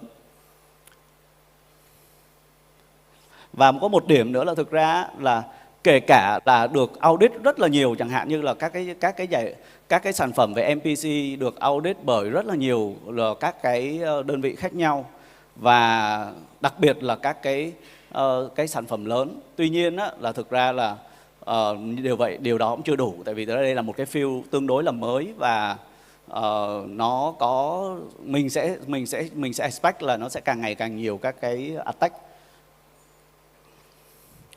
Ok. Nhưng mà quay lại thì thực ra là bản thân NPC nó mang lại được rất là nhiều cái lợi ích. Thứ nhất là mình sẽ thấy được là NPC nó là không có phụ thuộc vào cái giao thức hay là cái chains. Bởi vì như vậy nó cho phép là mình có thể làm tương đối nhiều các thứ khác nhau ở cross chain được. Chẳng hạn như mình thấy là có một cái trend tương đối lớn là các cái protocol, chẳng hạn như là multi chain hay là Tor chain, họ làm là cái chuyện là để bridge giữa các cái blockchain khác nhau cho chuyện giao dịch. Hay là về vấn đề privacy chẳng hạn, thì NPC như hồi nãy là bản thân cái giao thức nó cho phép chuyện là có thể có rất nhiều các cái complex, các cái logic complex hay là những cái dữ liệu khác nhau có thể được tính toán ở off-chain. Từ đó thì thực ra nó sẽ giảm các cái vấn đề liên quan đến chuyện là tăng cái đảm bảo cái chuyện về privacy hơn. Mình chia sẻ luôn là tất cả những gì mình nói ở cái phần NPC này nó gần như là tương đương với tất cả những cái liên quan đến GK, có nghĩa là tất cả những điều này có thể áp dụng tương tự đối với các cái hiện thực mà dùng Zero Knowledge Proof. Scalability cũng tương tự như vậy, tức là khi mà mình đẩy một số thứ tính toán phức tạp xuống off-chain thì chắc chắn là mình sẽ giúp cho cái chuyện là tăng cái khả năng scale, tăng cái tính hiệu quả, giảm cái chi phí về gas, giảm các cái từ đó thì nó cho phép là có thể là mình có rất là nhiều các cái hướng innovate khác nhau cho các cái layer 2 scaling solution khi sử dụng NPC và ZK. Cho nên là chắc chắn là mình sẽ thấy là bây giờ đó là trend, và chắc chắn là trong một vài năm tới thì nó cũng sẽ tiếp tục là cái trend cho chuyện là các cái sản phẩm hay các cái ấy thì người ta sẽ tiếp tục adopt sử dụng NPC, ZK vào trong cái innovation. Tuy nhiên là mình cũng sẽ nhìn thấy được là chính vì như vậy là mọi người đều sử dụng, và cái công nghệ nó chưa hoàn toàn là chuẩn hóa và chưa hoàn toàn là chín thì đồng nghĩa với việc là chắc chắn nó sẽ còn nhiều cái vấn đề về security mình thấy trong thời gian sắp tới. Các cái DeFi application hay là những cái decentralized chain hay là những cái platform khác nhau thì chắc chắn là họ cũng sẽ dần dần áp dụng các cái NPC ZK vào trong chuyện là đảm bảo về security, đảm bảo về privacy, cũng như là tăng cái user experience. Chẳng hạn là cho phép những cái in-app transaction mà không cần phải interact với người dùng thông qua, chẳng hạn như là các cái ví thông thường mình sẽ phải ký cái giao dịch đó chẳng hạn. Nhưng với NPC mình có thể thực hiện những cái logic khác nhau mà không nhất thiết phải là có cái key để ký. Và đồng thời là thực ra NPC nó cũng không chỉ giới hạn ở blockchain, NPC có thể dần dần cũng sẽ là bắt đầu được ứng dụng vào traditional enterprise. Nó có một cái xu hướng tương đối là mới, sử dụng NPC cho chuyện là data privacy cho cái phần mà training về machine learning AI model, hay là các cái use case chẳng hạn tokenization hay này nọ, thì mình nghĩ là các cái tổ chức tài chính hay là ngân hàng họ cũng dùng tương đối, chẳng hạn như là họ thông qua các cái custody solution như kiểu 5 block chẳng hạn để họ phát hành trái phiếu hay là một số cái tài sản mà tokenize, một số cái tài sản. Thì ở đây á, có một cái điểm là mình nghĩ là đặc biệt lưu ý á, là đối với các cái, bởi vì mình biết cái xu hướng như vậy cho nên là các cái trong vòng thời gian sắp tới, ở đây mình cũng nghĩ là có rất là nhiều các cái dự án khác nhau á, mình sử dụng MPC hoặc là mình sử dụng GK để mình phát triển thêm các cái tính năng, tăng cái tính hữu dụng hay là tăng cái khả năng scale của giải pháp. Tuy nhiên á, là chắc chắn một điều á, là các cái giải pháp này chắc chắn nó sẽ càng ngày càng challenge trong chuyện là làm sao để cho nó an toàn hơn, làm sao để giảm cái thiệt hại. Bởi vì á, chẳng hạn như là các cái ví liên quan đến cái ví hay là những cái private key á, nếu mà bị mất á, chẳng hạn như là có những cái chain thì nếu mà họ dùng ở đây, trong trường hợp ở đây mình có một cái ví dụ chẳng hạn như là Thor chain thì họ, hay là multi chain thì họ dùng MPC để họ secure tất cả các tài sản họ lưu trữ trên cái chain của họ. Tuy nhiên á, một cái attack chẳng hạn như cái attack bên mình công bố thì hoàn toàn có thể lấy toàn bộ các cái tài sản mà nằm trên cái chain đó. Thì thực ra là mình các cái phần mà chi tiết công bố các cái phần tấn công đó cũng như là các cái video demo thì mình sẽ công bố ở trong cái hội thảo ở tháng 8. Rồi, cảm ơn tất cả mọi người. Hello. Xin cảm ơn phần trình bày của anh Thanh Nguyễn và xin mời Miss Sam Hoàng, CEO của Kairos Venture lên sân khấu để trao hoa cho diễn giả của chúng ta.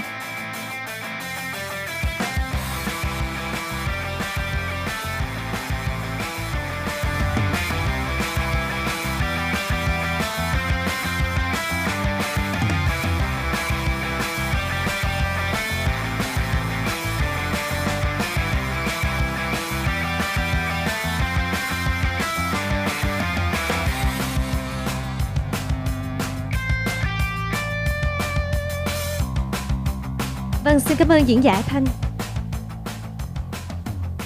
Thưa quý vị, mặc dù là một ngành tài chính không biên giới, nhưng mỗi thị trường lại đều có sở thích và nhu cầu riêng khi sử dụng các sản phẩm và hệ sinh thái ở Web 3.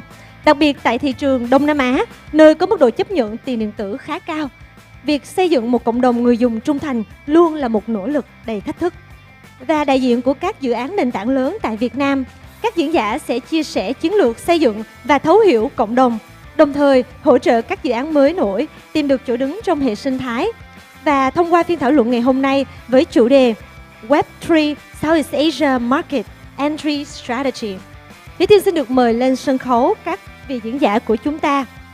Please welcome to the stage Mr. Kai Yong Khan, Startup BD Manager at AWS, Mr. Kevin An, Developer Community Lead at Polygon APAC, Mr. Kiên Hoàng, Ecosystem Lead at Aptos, Mr. Kevin Tùng Nguyễn, CEO and Founder at Job Hopping, and our beautiful moderator, Miss Queen, Founder of Sissy Blockchain Hub and ETH Vietnam.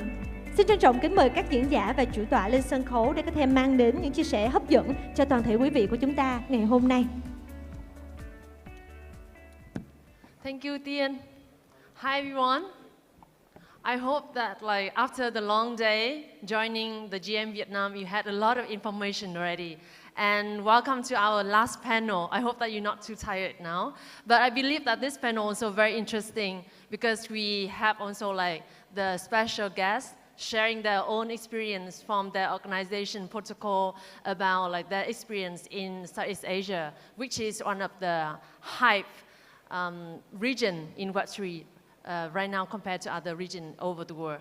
So first of all, my name is Queen. I'm the moderator of this panel today. And the panel today we discuss about the Web3 Southeast Asia market entry strategy. And please welcome our distinguished guests, also our dear friends. Maybe everyone, please introduce about yourself and also your organization, please, first. Okay, I go first then. Hello everyone, my name is Kevin, also known as Kiện. I'm based in the US right now, but I was born and grew up in Vietnam. Super excited to be here. I'm here representing Aptos Labs. were a new layer 1 blockchain that launched last year. And super excited to talk more about how we can help Vietnam and also the Southeast Asia market really grow and embrace adoption in blockchain. Hi everyone, my name is Kai. I'm from AWS. I'm based in Saigon, originally Malaysian. My mandate here is really to drive adoption and build market for AWS startups in Vietnam. And that includes Web3, which is a big part of it. And we're really excited to be here today to share about our view, and we'd love to meet and connect with builders to really support you to continue to build in this interesting market. Hey everyone, I'm Kevin. I lead the developer community team for Polygon Labs. So Polygon wants to be the value layer of the internet. And what that means is that I believe some of you are very familiar with Polygon POS chain being one of the most popular chains in the world, housing thousands and thousands of decentralized apps, empowering builders build amazing, world-changing startups. And that's what we want to do here today, to talk to builders and really figure out how we can help, from Polygon's point of view, how we can help the builders, how we can help builders in Southeast Asia and beyond. Looking forward to connect. Yeah. Wow. The very last panel, look at you guys, must be really interested in what we're about to share, so we promise to only share cool stuff. I'm just another Kevin Nguyen, CEO and founder of NHÓM. We are Series B, providing AI solutions, solving recruitment and education problems for enterprise, hiring in Vietnam the last 7 years. Besides NHÓM and EkiHubs, I'm also work at Vinh University at the industry chair, where we have 13 campus, K-12, 45,000 plus students and 9,000 college students in Vietnam. Very excited to welcome a lot of international friends that we have been through a lot of winters time together, and here to Vietnam. Really excited to talk to everyone and catch up with everyone more, especially tonight and tomorrow night. Very happy to be here. Thank you. Okay, so thank you everyone. So let's start for our panel. So since we just have 15 minutes, so I would like to break it down into 3 main parts for the panel. So the first one is please sharing about the landscape, the demography of the Southeast Asia area right now in Web3, the situation.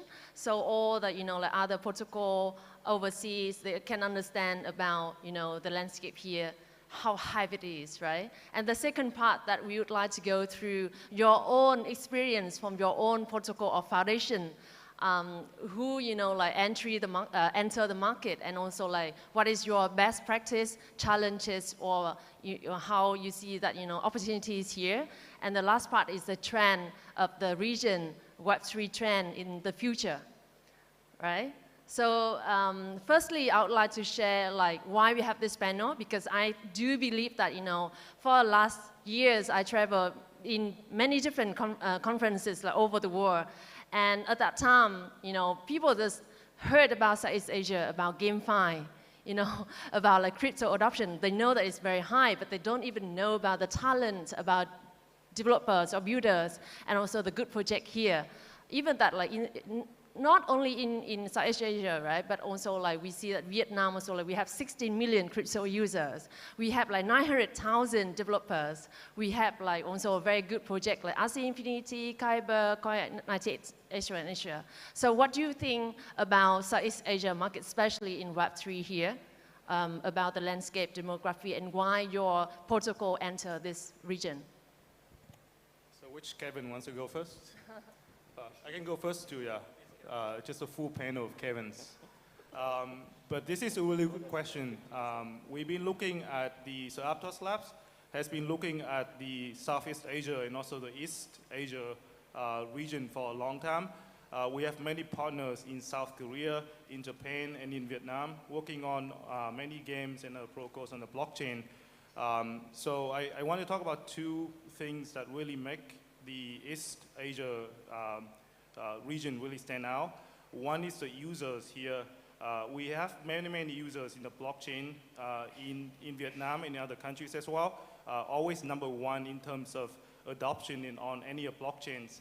I think this is partially due to how quickly new technologies is adopted in Vietnam. we can look at digital payment and other similar technologies that really became everywhere, very, very common in just 2 or 3 years. And this is also the case of blockchain, where just over a year or two, like just everyone across all the countries is aware of blockchain. Everyone is very comfortable with using it. Secondly, it's also the talented builders that can be found here as well. Young people in Vietnam, in Singapore, in Japan and South Korea are always eager to learn new technologies. They can really pick up new technologies quickly and be able to become very, very talented builders and be able to build all of these applications on blockchain very quickly. Therefore, we really want to make sure that we provide the right support, not just for the users, but also for the builders, so that they can come and build the next generation applications, not just for the users in the country, but also for other countries in the world as well. So maybe I won't be the non-Kevin person to talk about this. I will probably talk about it from a very different perspective by trying to put myself in the shoes of a builder who really want to tackle this market. And I think there are 3 things that I want to talk about. Like, one is really how you kind of look at Southeast Asia, and then second is really like from a consumer perspective, what should you be doing, what should you be looking at from a builder perspective, what is interesting right now. And I think for all of you here, if you have been to Southeast Asia or you're in Southeast Asia, or probably if you are outsiders to Southeast Asia, I think it's very important to know that Southeast Asia is not one country. It's 10 countries, close to 700 million population. Each country has its own culture, has its own way of doing things, has its own different languages. And to penetrate each country is, to penetrate Southeast Asia is basically trying to tackle all these different countries. Right, and obviously, there are 4 or 5 countries that are quite central to crypto growth, and they're all in the top 20 crypto adoption market globally, like Vietnam, Philippines, Thailand.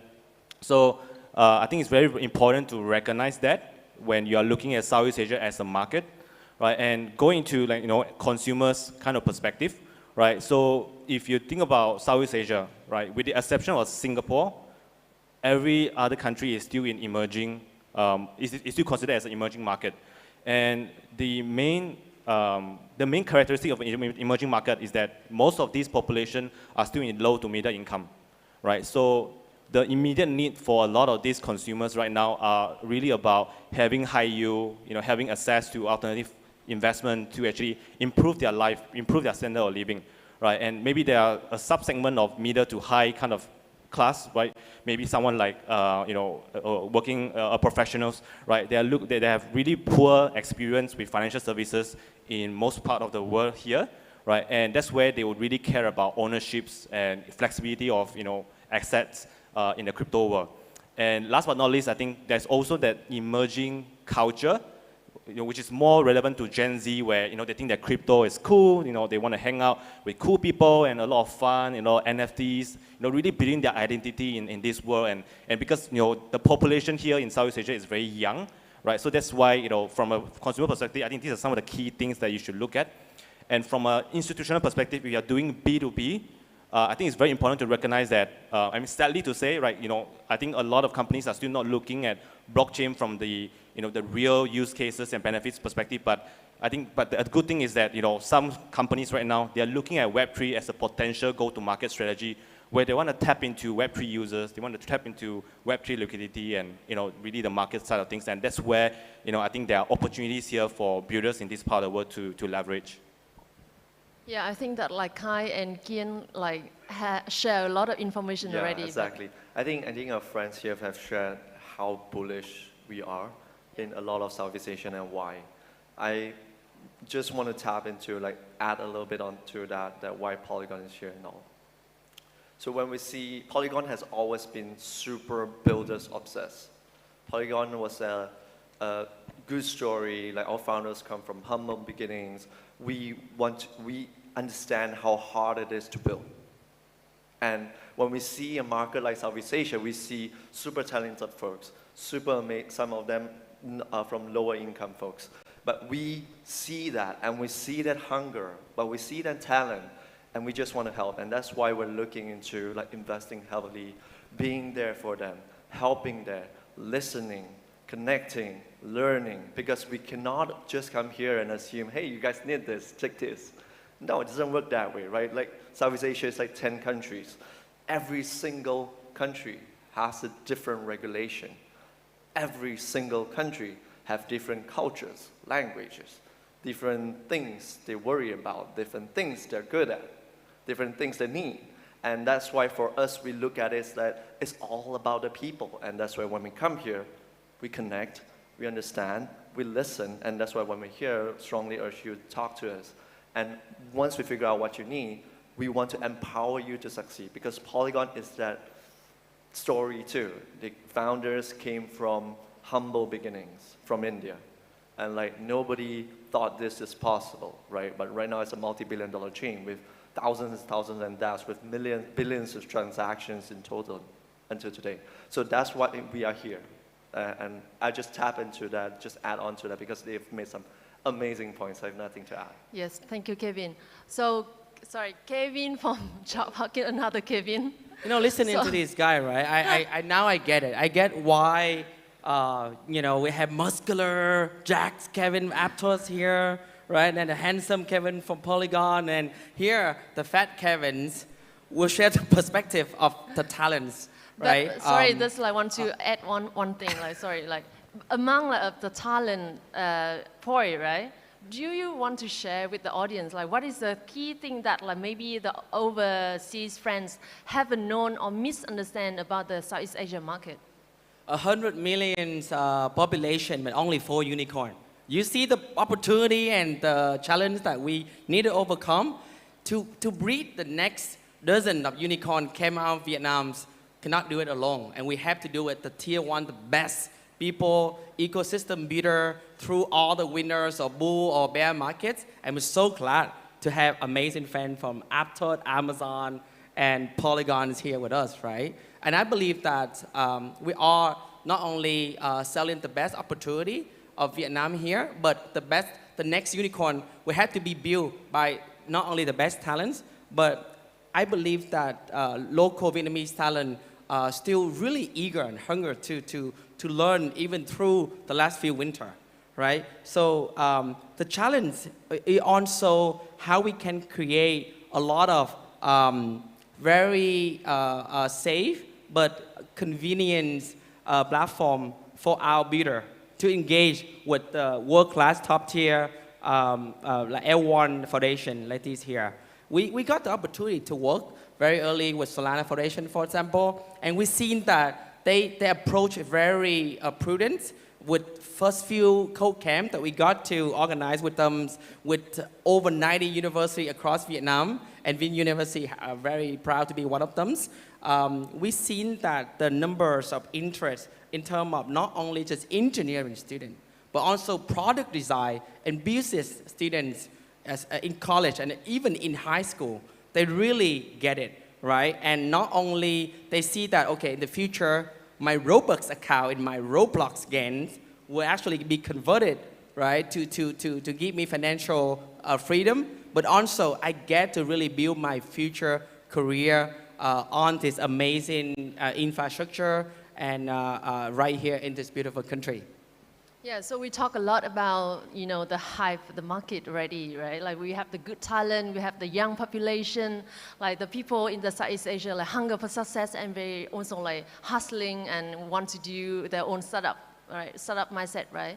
So is there any like main challenges or barrier or even like culture shock for, you know, your protocol or foundation when you work like compared to other region or other market? When you come and enter to this market, what is the most challenging for your team?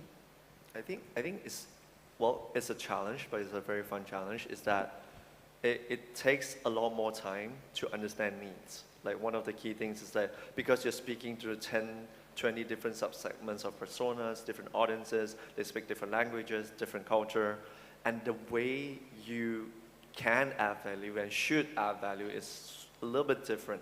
So it requires a tailored approach rather than just plug and play. It's a sort of a challenge, but we just got to execute with empathy on that. It's something to note because it's not like let's set a global program and just plug it in. But even with global program, you have to have different distribution channels. So for example, recently did a DevX global tour across APAC. We talked to thousands and thousands of developers across 9 different cities in APAC. And we learned a lot from there. And that's what we learned. We put into action in the second half of the year, how we tailor things to make sure it's more efficient and more effective. I think that you actually raise a very important aspect, because for us, like, the biggest challenge is still timing, right? Because try to time the market never works out, but timing the market is all that matter, right? We've been here, we see each other for the last few years, right? And we just keep building, and really excited to see like young students in college, they got to learn how to programs and build amazing products on app stores, on Polygons, host on Amazons, not because they wouldn't to make money right away, right? But financial reward comes second. But the aspect of using this future of technology, of blockchain, really would help them stay in the market and keep building without worry that their future career might disappear, just like how the Bitcoin market crashed or pumps, right? Maybe I'll add on to that, and I will give 2 perspectives. One perspective is probably more for projects that want to go into Southeast Asia and what are the challenges, and then Web3 projects in Southeast Asia that want to kind of go global. So I think for projects or companies that want to tap into Web3 ecosystem in Southeast Asia, I think it's the same as doing any business. The most important thing is still people, because the localization is super important, and there's no way you can do that without having the right people. So, it really depends on the strategy, right? So if you are still very new to the market, you want to understand the market, build the right partnerships, with the right community, and, from there, started learning the culture and, the intricacies of each market. And then from there, if you are very firm about this is the right market for you, and then start hiring a country leader, right, who can actually help put things together, who can actually help you hire and build the foundation of the team. I think that's very, very important if you are looking at entering Southeast Asia, and obviously each market has its own differentiations and focus when it comes to their Web3 preference. Like for example, Singapore is probably more financial. You have Thailand and Indonesia, where they probably have a lot of traders, and Vietnam is a builder's market, and Philippines is a consumer market, right? So I think these are some of the things that you have to really understand and start building the team and focus from there. And then for projects that want to go global, I think there's a few things that you really need to focus on. One is really leverage the strength of Southeast Asia, right? So I think even within Southeast Asia, there's a lot of collaboration that could be done, right? For example, Vietnam builders market, Thailand, Indonesia, maybe creative marketing, Philippines community development, helping you to go global, manage community on a global scale, right? So I think there's a lot of these local strengths that a project can actually tap into, and so that you are truly a Web3 project, right? And I think the other most important thing is to actually build a global decentralized culture, right? Because most of the team, I think they are still limited to the local strengths, and they find it very hard to go global because of how they structure their team in the very early days. And building a global decentralized team, where you can actually go to market in different markets easily, is actually very, very difficult if your team structure is not built to be global from day one.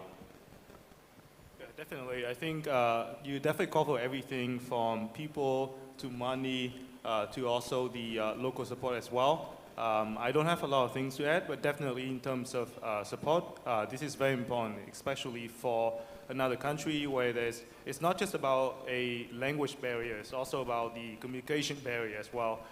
Because different cultures have different ways of communicating, even different areas, different professional areas have different ways of communicating as well. So I think one of the things I truly believe that will go both ways for the builders and the protocols is to be able to communicate with each other effectively. This doesn't just mean in the local language, but also in terms of how everyone works, in terms of the technical support that they might need. So this is something that I personally and also Aptos really want to focus on, which is to provide the best education, the best materials, and also the best local support for people to be able to overcome the communication barrier and receive the help be it in terms of support, advice, or even capital needed to succeed despite the tough environment that we're in right now. Thank you. I see that we have thumbs up. I'm not sure that the organizer let us talk more or the audience want to hear more. Please raise hands if you want to let us have some more time.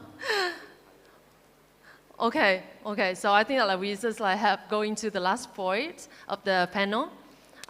So I know that also all of your protocol and foundation organization really prioritize Southeast Asia is one of the key market. Can you share briefly, and maybe that's one of the advice from your personal, also from your foundation point of view, what is a good strategy to enter this market? Do and don't. Be very slow in choosing the right partner, but very fast to move on. Very good point.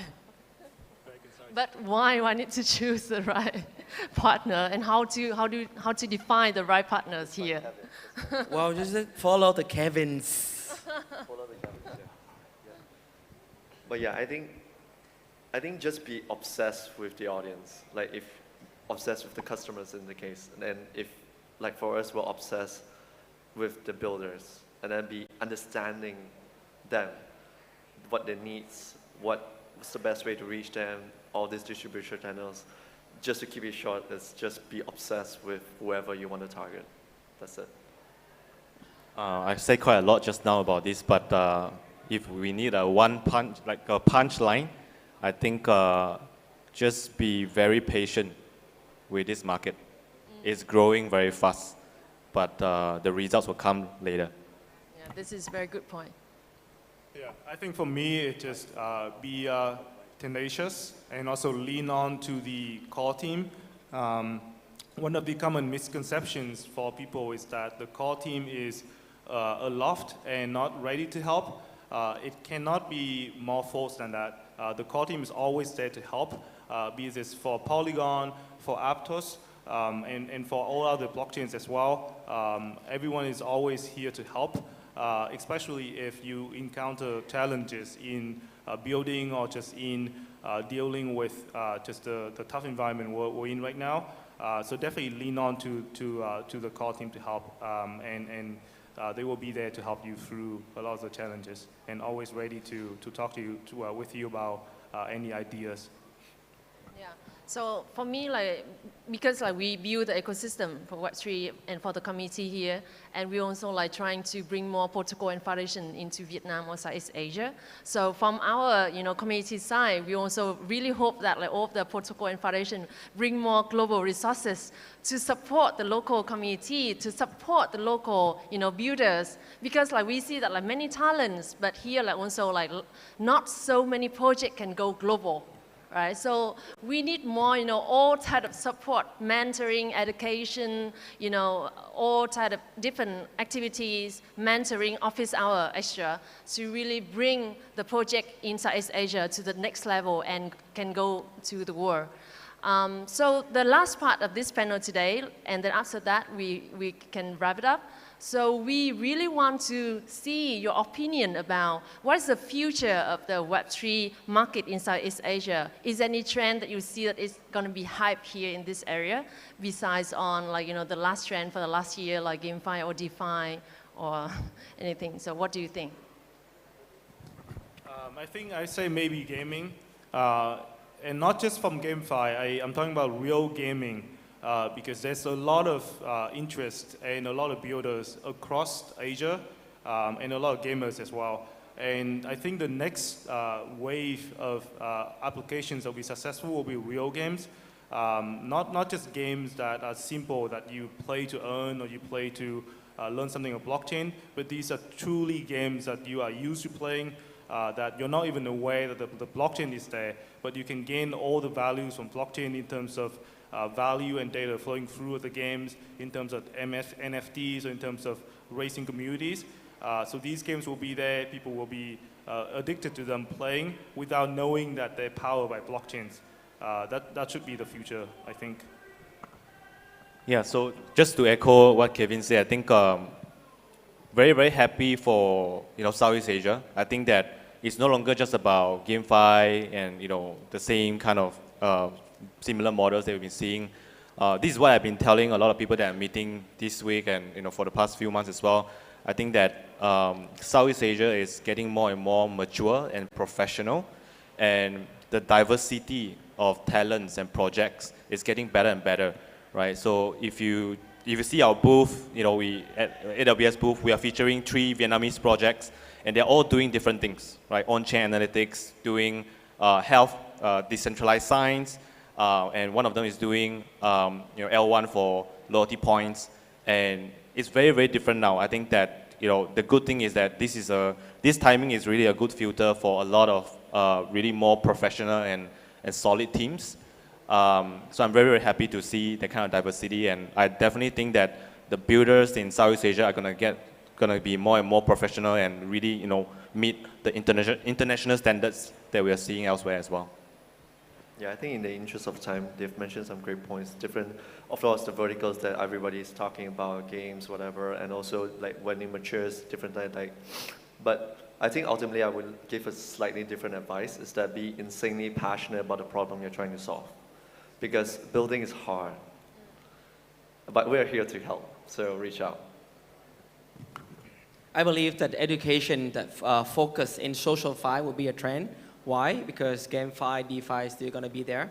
But for builder to truly get it in those fields, we need education. So that is the reason why our team has been focusing building a lot of way to learn to earn your products. For example, EKHub is one of them, where you can increase loyalty, engage better, and reward true builder who invest in their own knowledge to build better products in GameFi and DeFi. Yeah. So for me, I see that like whatever trend it is in the future, I think that we need to keep building and keep focus on educate the market and also leverage the talent here in the region, so that like we can support all the project the builders that really can solve some problem existing and also like bring the project into global level scale.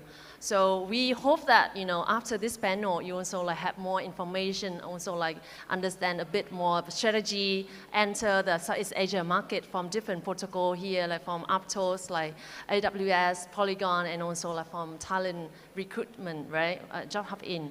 So thank you very much for listening to our last panel today. Hope you enjoy, and thank you all the speakers. Thank you very much. Thank you so much for your sharing. Please step forward for a group photo.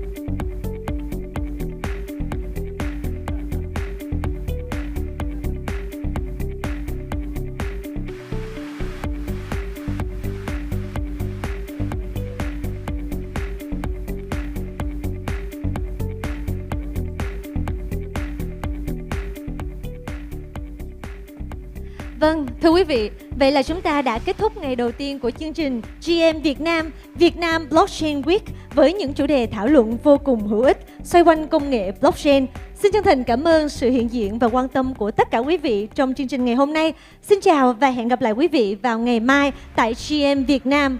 Ladies and gentlemen, thank you so much for joining us today. We hope that you had a great time and we'll see you tomorrow. Thank you.